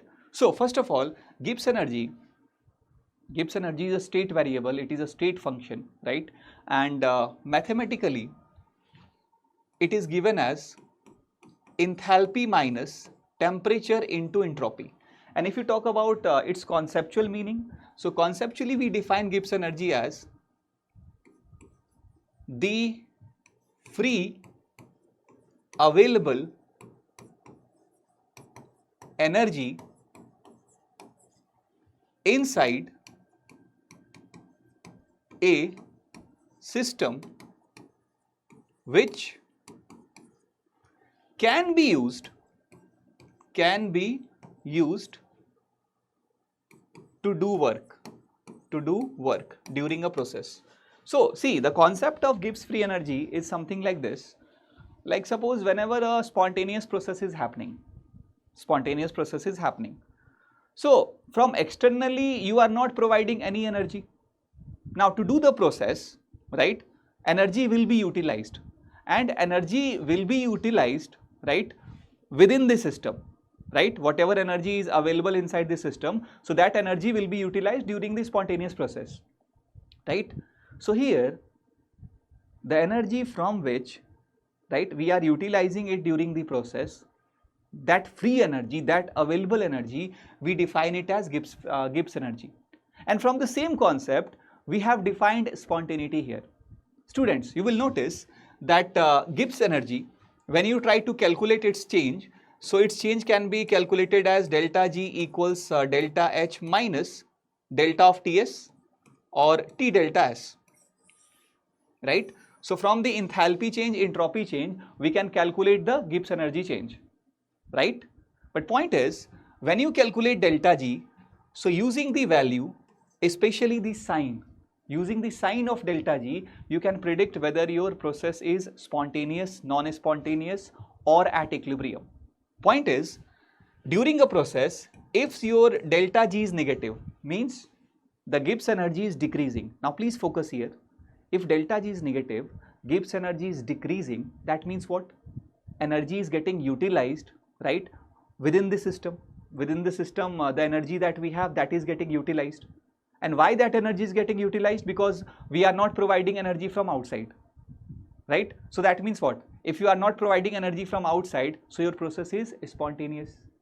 So when your Gibbs energy is getting utilized, G is decreasing, delta G is negative, that means in that case, your process is spontaneous. Your process is spontaneous. Similarly, if you supply energy from outside, which is non-spontaneous process, so in that case, some of the energy will be added into your Gibbs energy. So G will increase, delta G will be positive. And in that case, you can say that your process was non-spontaneous. And finally, if Gibbs energy is not at all changing, that means your delta G is 0. So that means no process is happening overall and your system is at equilibrium. So you people will be getting questions more regarding spontaneity from this delta G. And questions will be like, they will give you delta H, T delta S, you will have to find delta G, and according to that, you have to answer whether the process is spontaneous or non-spontaneous, right? But, for this Gibbs energy, in this thermodynamics chapter, we have a relation with equilibrium constant. And that relation is very important. Many times they ask question from that point only, right?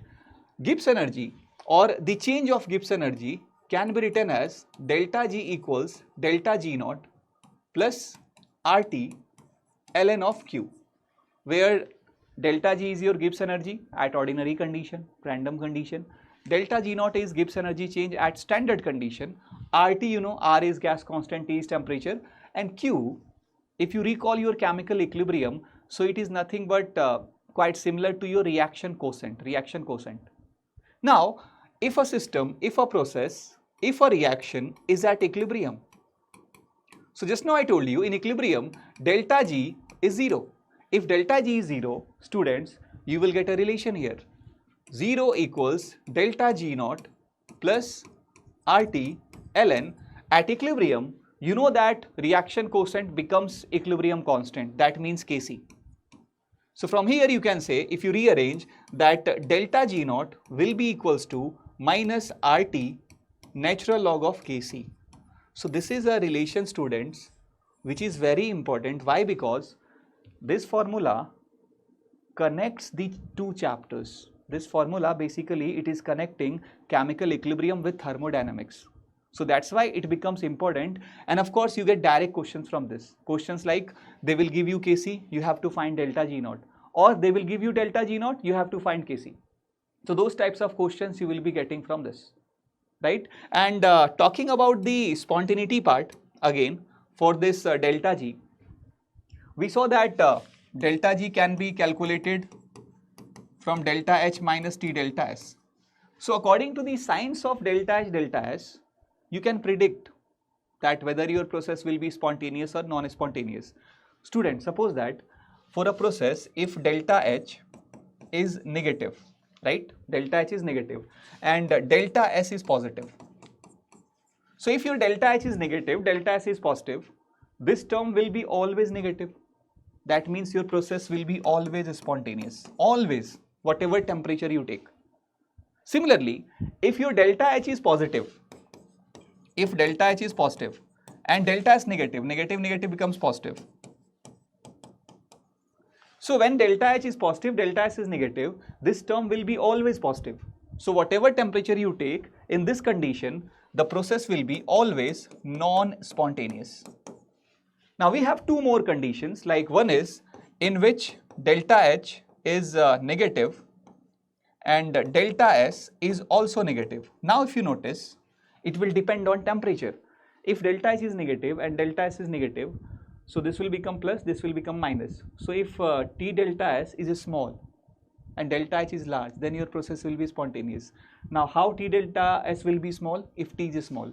So here you can say that process will be spontaneous only at low temperature. Similarly, if I take delta H positive and delta S also positive, right?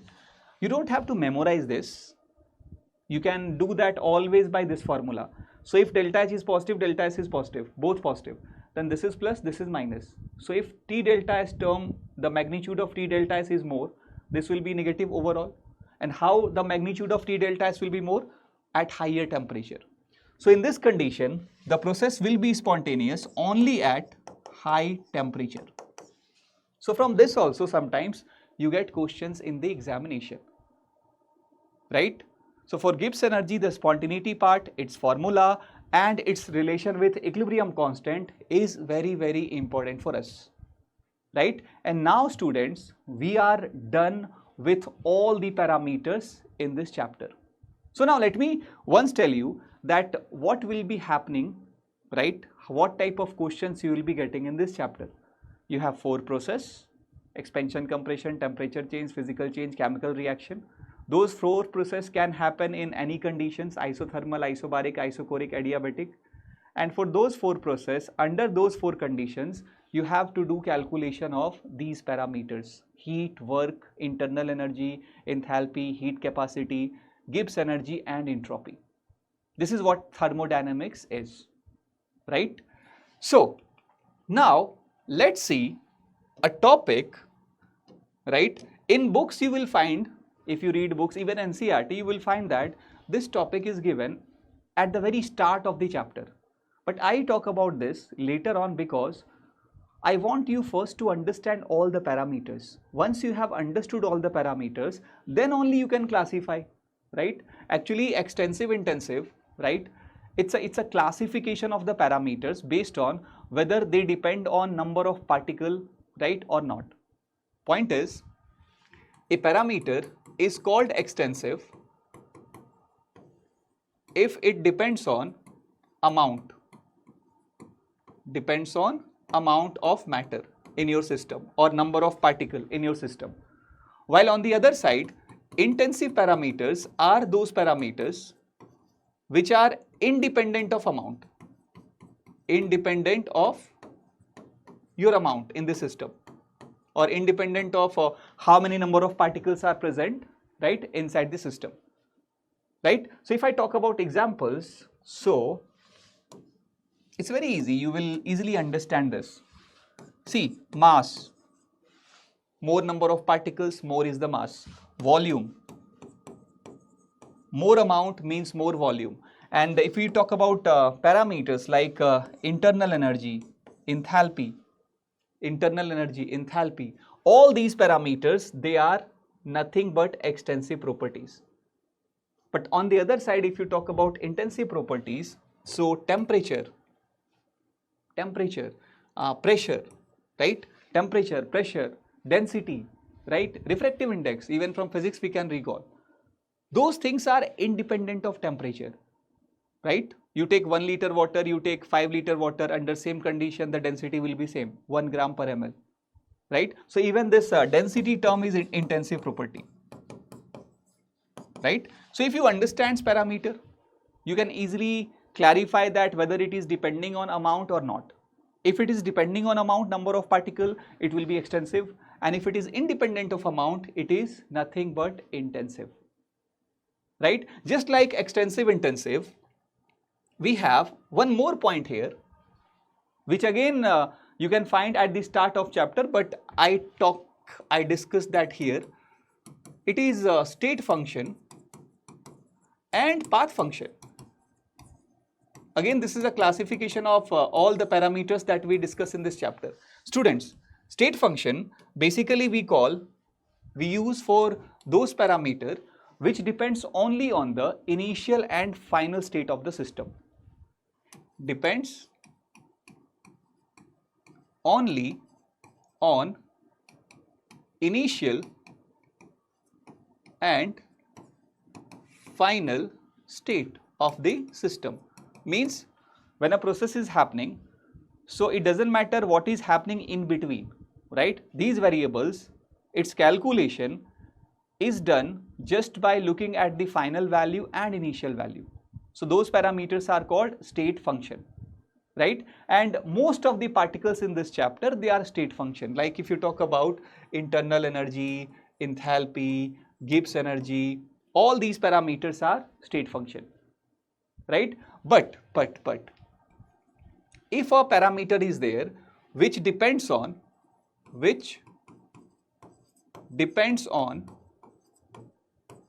the way of the process, the way or the path of the process, right? So that parameter is called as path function. In your thermodynamics chapter, for you the path functions are only 2. One is work and one is heat, because heat also do the same work, same thing. That means heat also gives you a transfer of energy between system surrounding, just like work. So work is a path function, and because work is a path function, heat is also a path function. But on the other side, delta U, delta H, delta G, delta S, all those things are your state functions, right? So extensive intensive property and state function, path function, you should study after understanding the parameters, right? Now only you can guess that which one is state, which one is path, which one is extensive, which one is intensive. So now let's finally talk about, after understanding all the parameters, what is the third law of thermodynamics. But again, third law of thermodynamics is also related with entropy only. You don't get very often question from this, but we should learn this point also. Third law of thermodynamics says that for any crystalline means in which particles have a fixed arrangement, ordered arrangement, right? So for any crystalline solid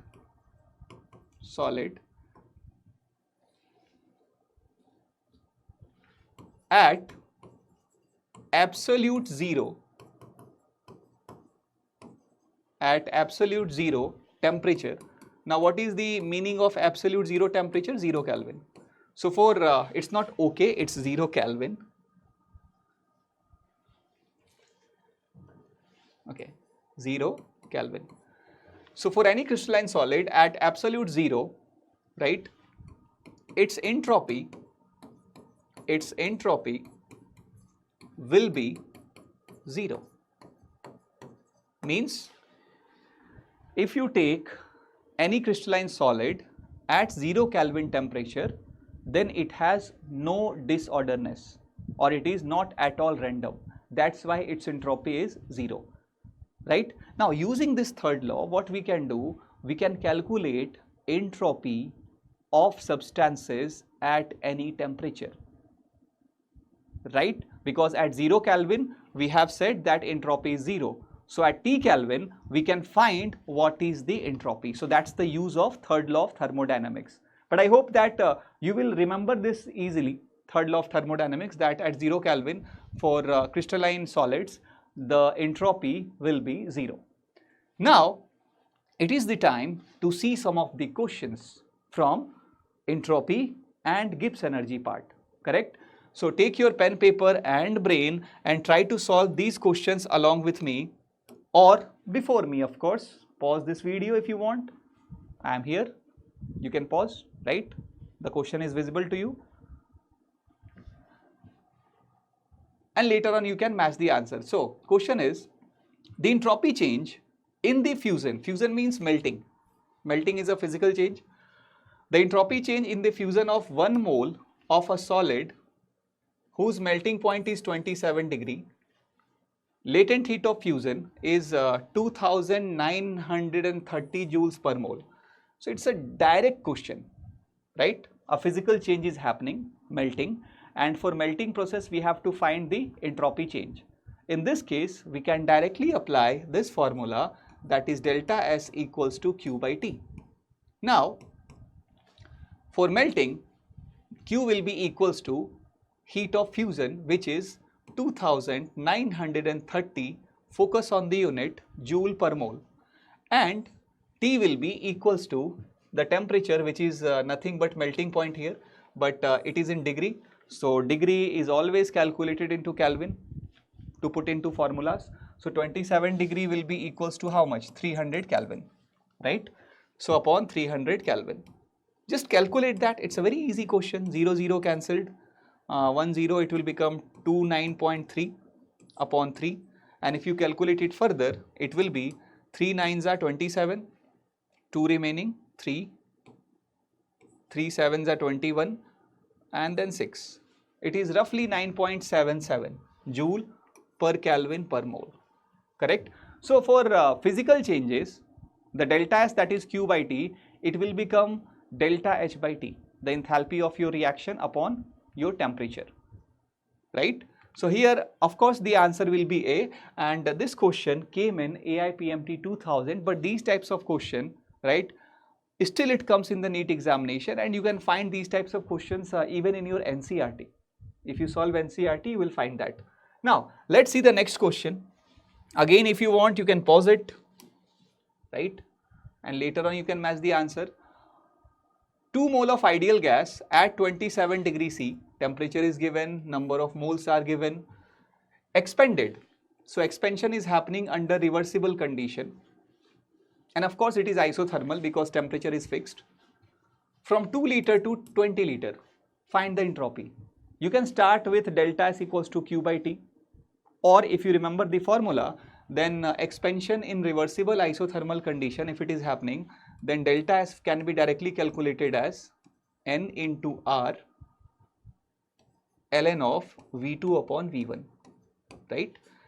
Further, 2.303, number of mole here it is 2, R we have to take 2 calorie because we want the answer in calorie, so R is 2 into log base 10, right? V2, final volume is 20 liter, initial volume is 2 liters, so 20 by 2. So 20 by 2 will be 10, log 10 you know that it is 1. So it is simply 2.303 into 2 into 2 is 4 and log 10 is 1. If you multiply this, 4 3s are 12, 401, 4 3s are 12, 1, 4 2s are 8 and 1 9. So 9.2 calorie. 9.2 calorie. So one question we saw for the physical change, and now one question of entropy calculation in gaseous expansion in isothermal reversible condition. So definitely in this case answer will be D, of course it is, and this question we got again in the AIPMT 2002 examination, and still we get these types of questions. So let's do one more question, and this is from the comparison, right? Comparison of entropy, right? I told you how to do the comparison, and now we got the question. In which of the following process entropy is increasing? So let's check one by one. The first option is a liquid evaporates to vapor. Now, when a liquid converts into vapor or gas, you know that gases have more entropy than liquid, or vapor has more entropy than liquid. So automatically in this case entropy will increase. So A will be your answer. Now, temperature of crystalline solid lowered from 130 to 0. When you increase temperature, entropy increases. But when you decrease temperature, entropy should decrease, right? So if you are decreasing temperature from 130 to 0, automatically entropy will decrease. So this is not your answer because we have to answer in which case it is increasing. Now we have a reaction here. If you notice, in the reactant side, gaseous moles are 0. For reaction, you can do that by gaseous moles. In the product side, solid, solid, but these two are gases. 1 mole, 1 mole. In the product side, gaseous moles are 2. So if gaseous moles in a reaction is increasing, that means entropy is increasing. So in C also, entropy is increasing. And same for D. In D, if you notice, in the reactant side, gaseous moles are 1. In product side, gaseous moles are 2. So gaseous moles increases means entropy should increase. So only in B case, entropy is decreasing. In A, C, D, your entropy is increasing. So definitely here, the answer should be A, C and D, and this question is very recent. We got it in NEET 2024 examination. So not only from the calculation, but you get question regarding entropy about the comparison, right? So comparison can be done by gaseous moles, temperature, volume, right? And of course, physical state, solid, liquid, gas. Now, can you do this question by your own? Pause this. I want you to do this by your own because it's a direct formula based question and just calculation you have to do. Question is, the equilibrium concentration of these species in the reaction ABCD are given. So equilibrium concentrations are given, and you know very well that using the equilibrium concentrations we can find the equilibrium constant. So let's do that first. The concentration of ABCD, right? I hope this is for A, this is for B, this is for C, this is for D, and the coefficients are 1, 1, 1. So if you find Kc here, Kc will be concentration of C, that means 10 power 1, into concentration of D, 6 power 1, upon concentration of A, 2 power 1, and concentration of B, 3 power 1. If you solve this, 3 into 2, 6, 2 into 5, 10, 5 into 2, 10. So Kc is 10 here. Now we have to find delta G naught. I told you we get question from this, right? The relation between delta G naught and equilibrium constant. The relation was delta G naught equals to minus RT natural log of Kc. But if you do that in log base 10, so it will be minus 2.303 R into T log Kc. Now just substitute the values. Minus 2.303 R we have to take in calorie, so 2.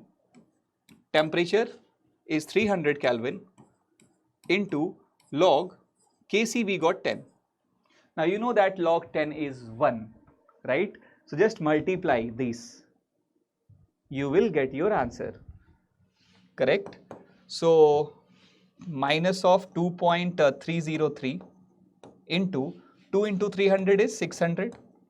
Log 10 is 1. Okay, take 100 from this, multiply here, it will be minus 230.3 into 6. And further if you multiply, 6 3s are 18.1, 1 6 3s are 18, 1 6 2s are 12, 113. It is coming roughly, not roughly, exactly, minus 1381.8 calorie. Minus 1381.8 calorie. And we are having a minus sign here for delta G, means spontaneous process, correct? So of course here the answer will be B, that is minus 1381.8 calorie.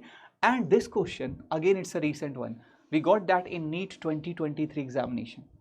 So this particular relation delta G and Kc is very important for you. And please do not get confused between delta G and delta G naught. They are not same, they are different, right? Kc is connected with delta G naught directly, not with delta G. Now, can we do one more? A condition based question, no calculation at all. For irreversible, okay, irreversible, please focus here. Expansion of an ideal gas under isothermal condition, the correct option. So first thing is, for isothermal expansion compression of gas, you know one thing very well, that your delta U will be 0. Now from this only, these two options are cancelled. A is not possible, C is not possible, B and D are possible. We have to talk about the total entropy change. See, if irreversible expansion is happening, right? So in case of irreversible expansion, delta S total can't be 0, right? Delta S total can't be 0 because delta S total is 0 for reversible process at equilibrium. It is neither your reversible process, neither it is an equilibrium state. So 100% in this case, delta S can't be 0. So delta U is 0, but delta S can't be 0. D should be the correct option, and of course it will be. Yeah, the answer is D. And this question again, it's not a very old one. This is from 2021 NEET examination. So now students, we are done with the thermodynamics part of this chapter. But you know that with thermodynamics, we have to deal with thermochemistry. But in short, let me tell you what is the meaning of thermochemistry, right? Thermochemistry means here you have to deal with mainly, right, two processes, not all the four, not the expansion, not the temperature change. Here you have to deal with the chemical reaction part and the physical change part, right? And in the chemical reaction and in the physical change, you have to focus only on one parameter, that is enthalpy change. So overall, thermochemistry you can understand like this: calculation of enthalpy change, right, for reactions or physical change, right, is nothing but your thermochemistry, right? And this starts with the very first point, that is types of enthalpies. Actually, what we have in this chapter is, we have classified enthalpies on the basis of different types of reaction, different types of physical change, right? So for each physical change, for each reaction, we have given a name for the enthalpy change also. Like suppose you know very well from your childhood that when a solid converts into liquid, right? When a solid converts into liquid, so that is called melting or fusion process. So point is, in a fusion process, whatever enthalpy change will be there, so that will be called as enthalpy of fusion. Enthalpy of fusion. And if you calculate that in standard condition, so it will be called as standard enthalpy of fusion, right? And it is defined for 1 mole, because you saw that enthalpy is an extensive property. Enthalpy depends on amount of substance. So whenever you are defining enthalpy, so you need to define for certain amount. So most of the time the enthalpy change is by default defined per mole, right? Like enthalpy of fusion, it is defined for 1 mole of the substance. Similarly, like if you talk about when a liquid converts into vapor, so that process is called vaporization, and during vaporization whatever enthalpy change will be there, right, that will be called as enthalpy or standard enthalpy of vaporization. Even that enthalpy of vaporization is defined for 1 mole, right? Similarly, if a solid directly converts into vapor, so that you say that it is a sublimation process. So here we can say it is standard enthalpy of sublimation. So all these three, they are defined for 1 mole substance. They are defined for 1 mole substance.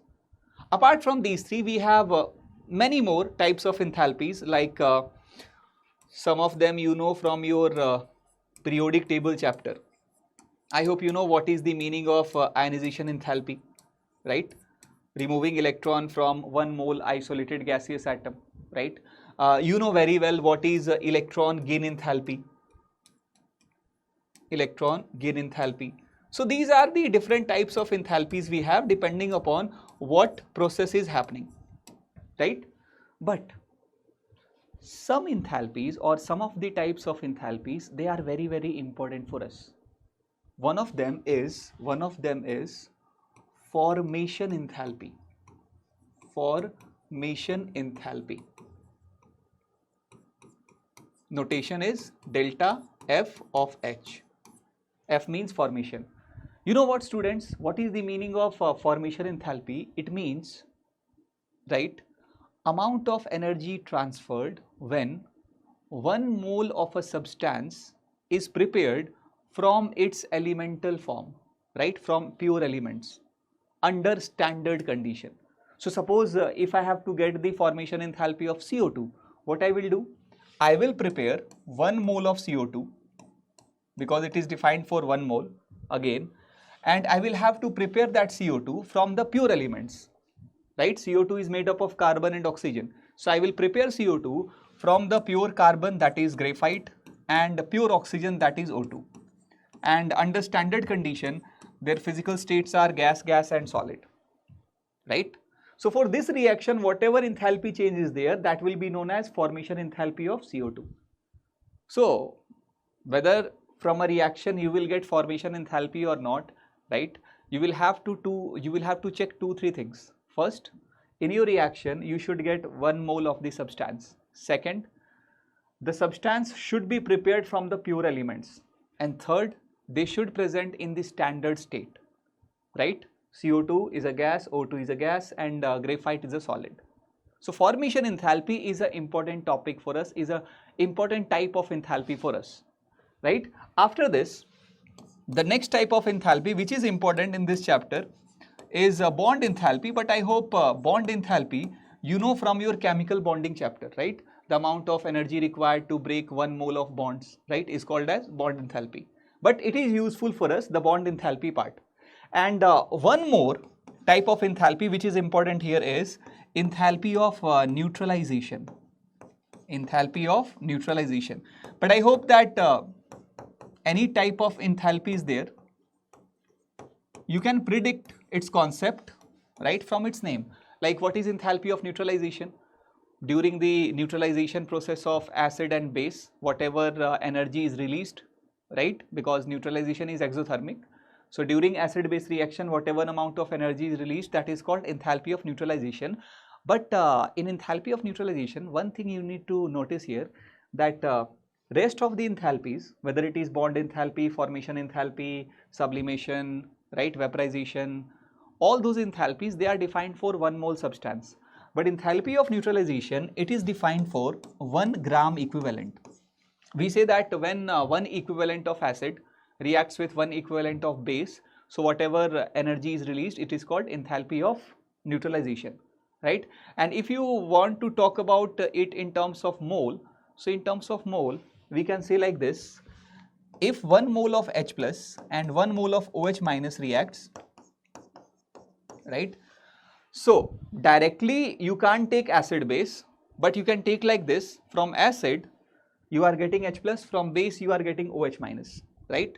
So 1 mole of H plus will completely react with 1 mole of OH minus, right? And in case of strong acid, strong base, in case of strong acid and strong base, for H plus and OH minus, right, the enthalpy of neutralization is fixed per mole, right? It is nearly, not exactly, you can see that in your books, it is nearly 57 kilojoule per mole. And this, not 57, 57.3, right? So this data you need to remember. This data you need to remember, correct? And it is not for one equivalent, it is for per mole. Like when 1 mole H plus will completely react with 1 mole of OH minus, right? Then it will give you 57.3 kilojoules of energy. So this is the meaning of types of enthalpy. All the enthalpies, they has been classified on the basis of what process you are dealing with. Now, what questions we get from thermochemistry is very easy. Students, please remember like this. In thermochemistry, you have to learn 3 ways to calculate enthalpy of a reaction. A reaction is there, whose delta H we have to calculate theoretically, and that delta H can be calculated by 3 ways, either by bond enthalpy data, formation enthalpy data, or using Hess's law. And that is your syllabus in thermochemistry. So one by one, we will talk about that. Like the very first one is, suppose a reaction is given. Let me take some example here, right? Suppose a reaction is here in which methane is reacting with oxygen to give you CO2 and water. Now, my interest is, I want enthalpy of this reaction. I want to calculate enthalpy of this reaction. Let me call it delta RH, enthalpy of this reaction.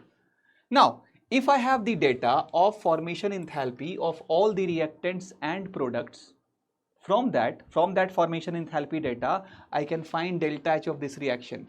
But we need to use always balanced equation. I hope this is not balanced, because 1 carbon, 4 hydrogen. So you need to multiply here with 2, and 2 to 4 oxygen. So here also 2. Correct? Now, point is, the enthalpy of this reaction will be equals to formation enthalpies of products, all the products, minus formation enthalpies of all the reactants, right? Like in this example, if I calculate, so formation enthalpy of products means formation enthalpy of CO2, right? And please focus on the coefficient, right? Here 1, coefficient of CO2 is 1. That means what? We have 1 mole of CO2. By default, formation enthalpy is always given for 1 mole, right? So here if it is 2, you need to multiply that formation enthalpy with 2. So the total formation enthalpy of product in this example will be formation enthalpy of CO2, 1 mole CO2, plus 2 into formation enthalpy of H2O. Right? Why we are multiplying with 2? Because this formation enthalpy that has been given, that will be given to you in the questions also, it is for 1 mole. But in the reaction we have 2 mole. So you need to multiply by 2. So this is the total formation enthalpy of your product here. Now subtract the reactant side. Minus formation enthalpy of methane. It is 1 mole. So I kept 1. And then we have 2 moles of O2. So minus formation enthalpy of O2, but for 2 moles, so multiply by 2. So it's a very easy concept, very easy, neat and clean concept, right? For any reaction, enthalpy will be formation enthalpies of all the products minus formation enthalpies of all the reactants, correct? But one thing you need to focus here, can you see this O2? O2 is a pure element.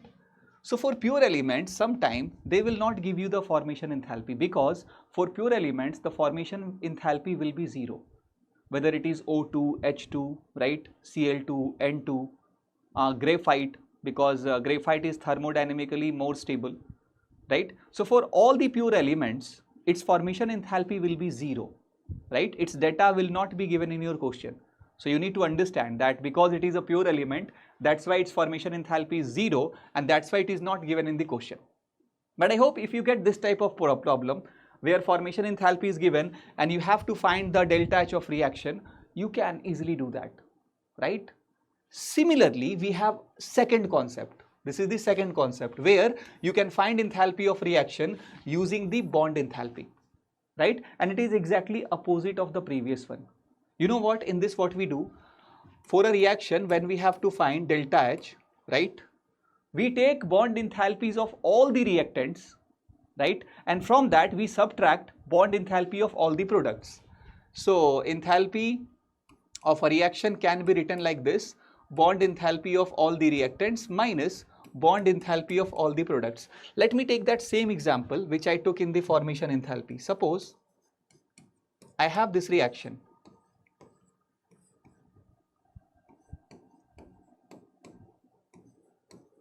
right? And now instead of formation enthalpy, they have given the bond enthalpy values, right? They have given, like in questions you will have the data, the values of bond enthalpy. Here I can assume some x, y, z, m, n, o, p, q, right? So here if I am assuming that the bond enthalpy of CH bond is x, right? The bond enthalpy of O double bond O is y.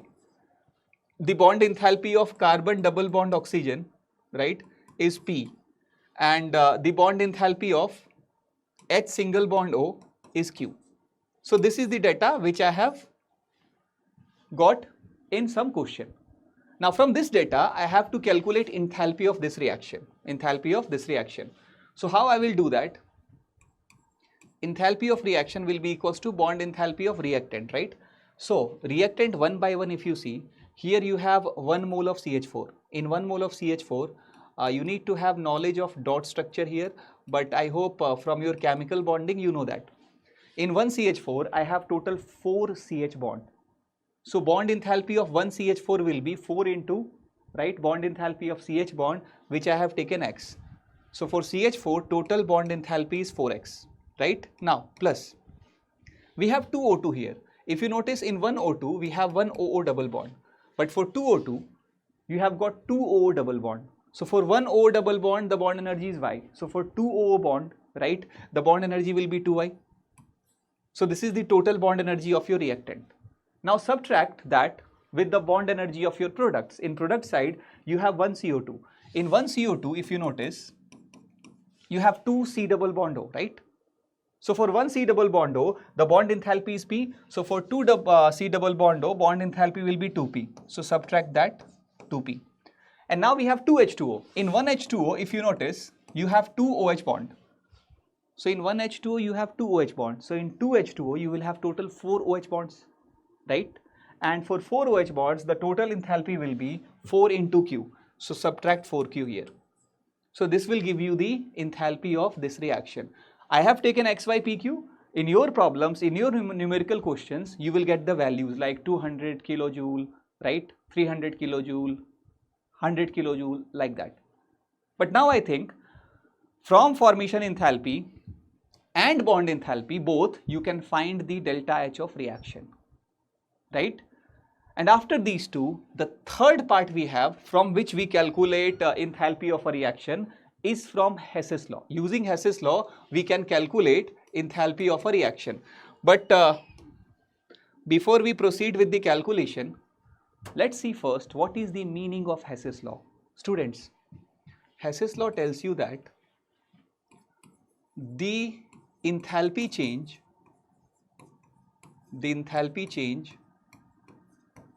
of a reaction will be same whether it occurs in one step or multiple. So point is, if a reaction is happening in single step or in multiple step, in both the cases, the overall delta H will be equal. right? And from where we have got this concept? From where we have got the concept of Hess's law? From the concept of state function, right? I told you that enthalpy is a state function, right? So enthalpy doesn't care about your steps. Enthalpy depends on initial and final value, right? So that's why, suppose that for example a reaction is there in which A is directly converting into C, and for this reaction enthalpy changes delta H. Now the same reaction, in another case it is happening in two steps. A is converting to B and then B is converting to C. Here for the first step enthalpy changes delta H1, and for the second step enthalpy changes delta H2. So point is, whether it is happening in one step or two step, initially it was A and finally it is C in both the cases. So whether it is in one step, whether it is in two step, the net enthalpy change should be same. So in first case the enthalpy change is delta H, and in the second case, in the two steps, the overall enthalpy change is delta H1 plus delta H2. So these two will be equal according to Hess's law. So now I think you have understood the meaning of Hess's law, right? One step, multiple step, overall enthalpy change will be same. Now point is, please try to understand here. From Hess's law, what type of questions you will be getting? So if you see a question in which for 2, 3, 4 reactions delta H is given, like we have some reactions, right? 2, 3, 4, any number of reactions are there whose delta H is given to you, and using that you have to calculate delta H of some unknown reaction, one reaction, your target reaction, right? So that type of question is basically from your Hess's law, and you can easily identify that. Whenever you see that a question is there in which for certain reactions delta H is given, and for any one reaction you have to find the delta H. So that will be the question of your Hess's law. Now, overall you have understood that you have to calculate delta H, right, using these three methods: Hess's law, bond energy, and formation enthalpy. And this is what we call as thermochemistry. So now let's do some of the questions, right, from these three topics of thermochemistry, and read this question carefully. If you want to do by your own, pause this video, right, solve the question. Later on you can match the answer, right? But the standard heat of formation of Ba2 plus is this. No, we have to find the formation enthalpy of Ba2 plus. Standard heat of formation of sulfate is this. Standard heat of crystallization is this. And so see, if I read this question, I can sense it that it is from Hess's law. Why? Because for certain reactions, they have given the delta H. And for one reaction, the formation of Ba2 plus, I have to find the delta H. So I told you, for certain reactions, if delta H is given, and for one reaction, if you have to find the delta H, it is a question of Hess's law.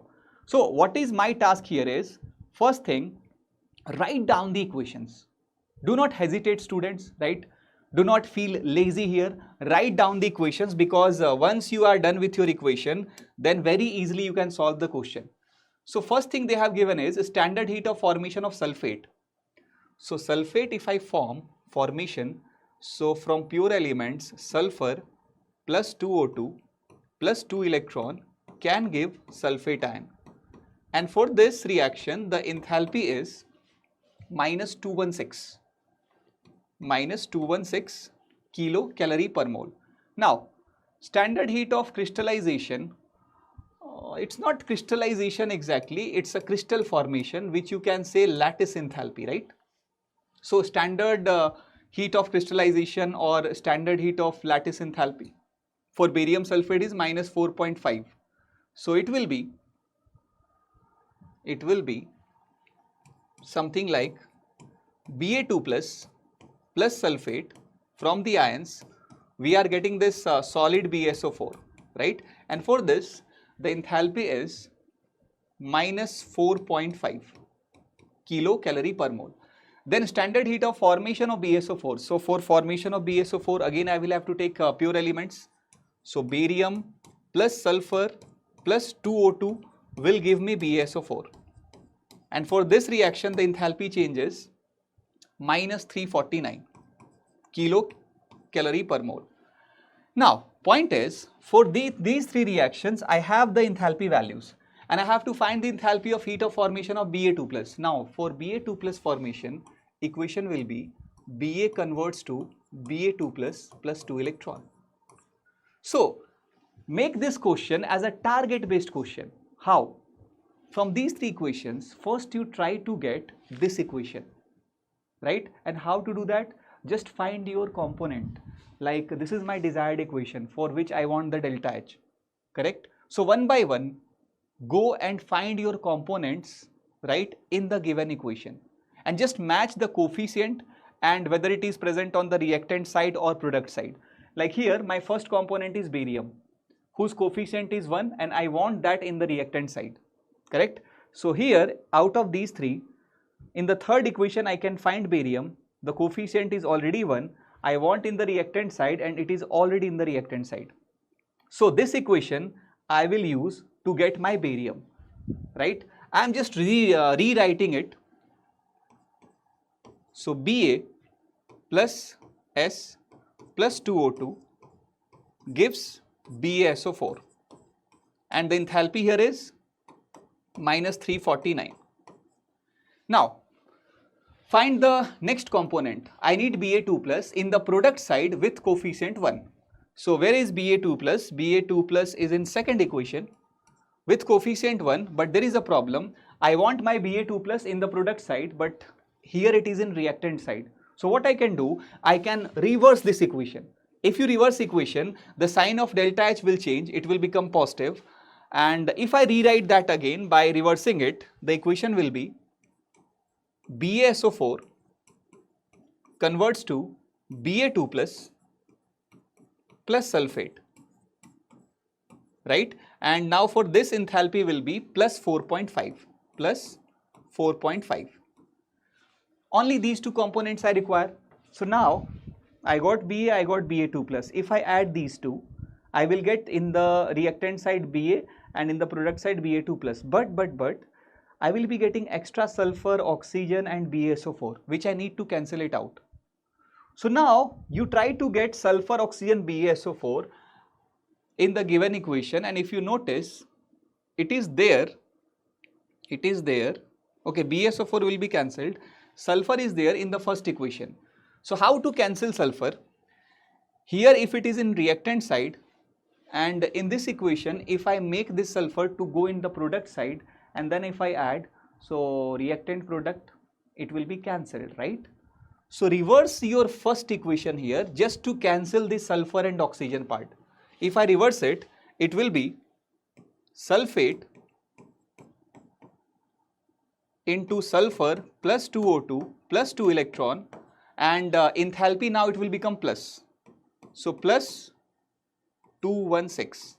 Now students, if you simply add these three, see, if you simply add these three, what will happen? The sulfate in reactant and product will be cancelled. The sulfur in the product and reactant will be cancelled. The 2O2 product side, reactant side cancelled. BaSO4 here product side, here reactant side cancelled, because these are like mathematical equations, correct? The only thing left is Ba, Ba2 plus and 2 electron. So point is, now if I add these three equations, I will get this equation. So according to Hess's law, if I add enthalpies, these three enthalpies, I will get enthalpy of this reaction, right? And if you add that, you will easily get your answer. You will easily get your answer, and let me do it for you. Although it's just addition subtraction, but still I will do it for you. Plus 216 plus 4.5 is 220, right? 220. So it is 220.5 and minus 349, minus 349, right? So if you do the calculation, 10 minus 5, 5, 8 minus 0, 8, 4 minus 2, 2, 3 minus 2, 1 and minus sign is there because minus 349 is bigger than 220.5. So the final answer will be minus 128.5, which is your third option. But my motive here was not to get the answer, but to explain you what type of question you get from the Hess's law. I hope you have understood, right? It's a target based job. Write down the equations whose enthalpy is known to you. Write down that equation whose enthalpy you have to calculate. And one by one, get your components from the given equation. If it is in reactant side, reverse to get into the product side, right?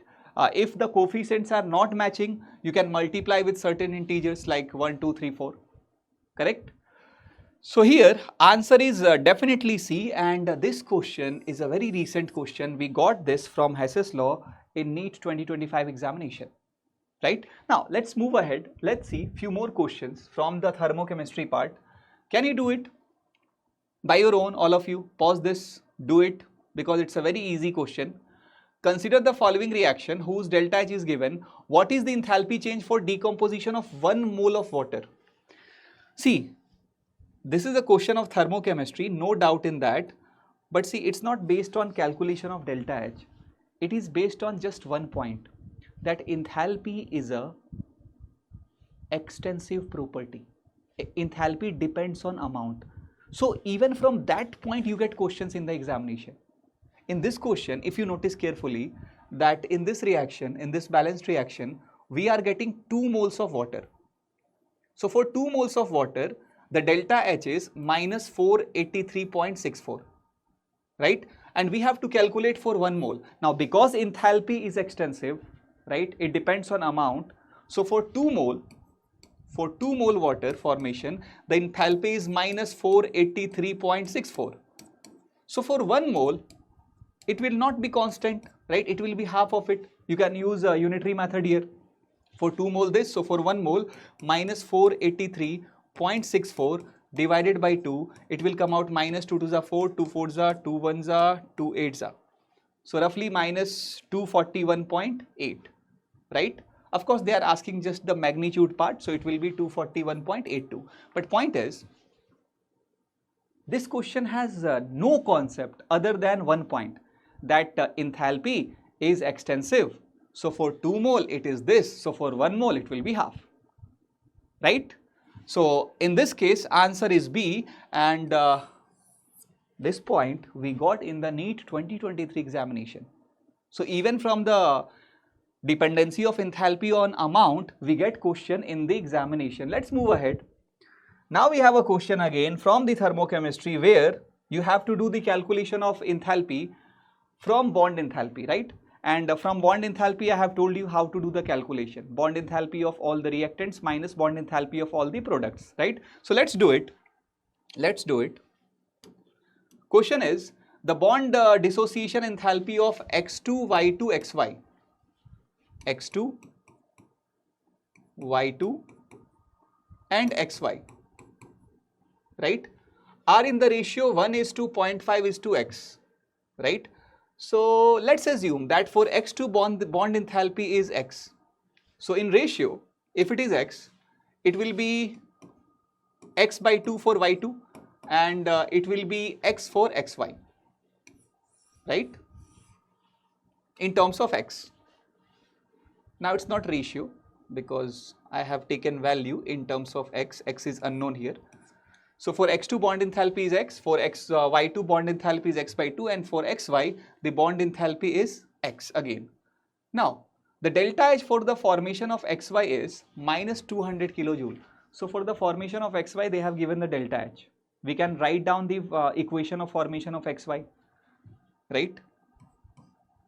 1 mole of XY if I form from half mole of X2 and half mole of Y2, right? So when you prepare 1 mole of substance from pure elements, right, in this whatever delta H is there, that is your formation enthalpy, which is minus 200. So for this reaction we have the delta H, right, and that delta H can be calculated in terms of bond enthalpy. We can easily find the X. We have to find the bond energy of X2, which is X. So delta H of this reaction, students, can be written as half mole is there, so half into bond enthalpy of X2 plus half mole is there, so half into bond enthalpy of Y2, and 1 mole is there minus bond enthalpy of XY. Now just put the values, just substitute the values, right? Delta H we have, which is minus 200, equals to half bond enthalpy of X2 we have taken X, plus half bond enthalpy of Y2 is X by 2, minus bond enthalpy of xy is x. If you calculate this, it will come out minus 200 equals to, this is x by 2 plus x by 4 minus x.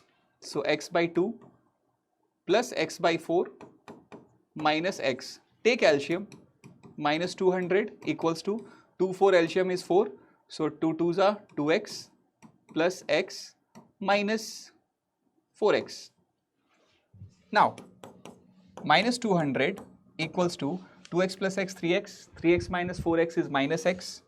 So minus x upon 4. Minus minus cancelled. X will come out how much? 800, right?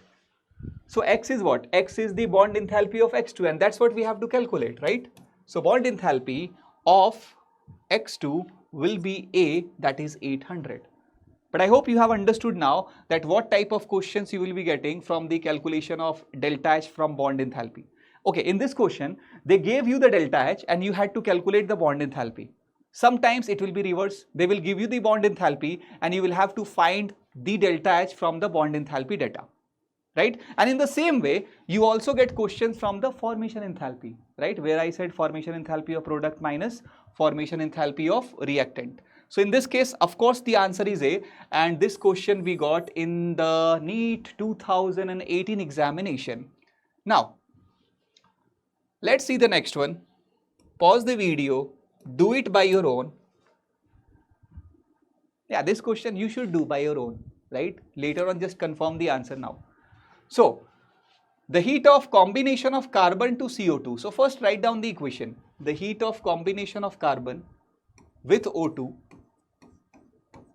to form CO2 is minus 393.5 kilojoule per mole. The heat released upon formation of 35.2 gram of CO2. Students, again we got question from the point that enthalpy is extensive. Again, see, point is, in this reaction, it is balanced. We are getting 1 mole of CO2, right? You know very well that 1 mole CO2, in gram it will be 44 because molar mass of CO2 is 44. So point is, when I am getting 1 mole CO2, this much amount of energy is getting released. Means when I am getting 44 gram of CO2, this much amount of energy is getting released. So if I have to get 35.2 gram CO2, use unitary method, right? For 44 gram, this. For 1 gram, minus 393.5 upon 44. So for this much amount, into 35.2. Just calculate, you will get your answer. So, 2 questions today only we saw, right, from enthalpy's dependency on amount, right? And if you do the calculation, it will be, of course, less than, okay, let me solve it for you a little bit. Is it cancelling? I hope so. 11 4s are 44, 11 3s are 33, 11 2s are 22. Now from 4 it is cancelling by 0.8 times. So 8 5s are 40, right? 4, 8 3s are 24, 4 28, 2, 9 8s are 72, 2 74, 7, 8 3s are 24, 31 minus.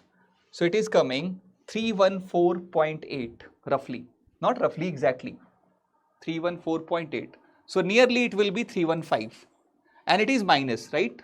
It is minus. But you know what? This question was just about the dependency of enthalpy on amount, right? In the balanced equation, we are getting 1 mole CO2 for which enthalpy is this much. So means 44 gram. For 44 gram, we are having this much amount of energy change. So for 35.2 gram from unitary method, we got minus 315. That means 315 kilojoules of energy is releasing. So of course the answer is D, and this question again we got in the NEET 2015 examination, right? So now the point is, after completing this video, right, till now if you have seen the video, so you must have understood what type of questions overall you will be getting from both thermodynamics and thermochemistry, right? In the thermodynamics part, if you notice, so you have that 4 process: gases, expansion, compression, temperature change, right, physical change and chemical reaction. Then we have 4 conditions: isobaric, isochoric, adiabatic, isothermal. And for those processes under those conditions, you have to do just calculations. In thermodynamics, we have just calculation. Calculation of heat, work, internal energy, enthalpy, right? Gibbs free energy, entropy, right? Heat capacity, CP/Cv, all these parameters and their calculation. And if you notice, on the fundamental level, for each parameter we have just one formula.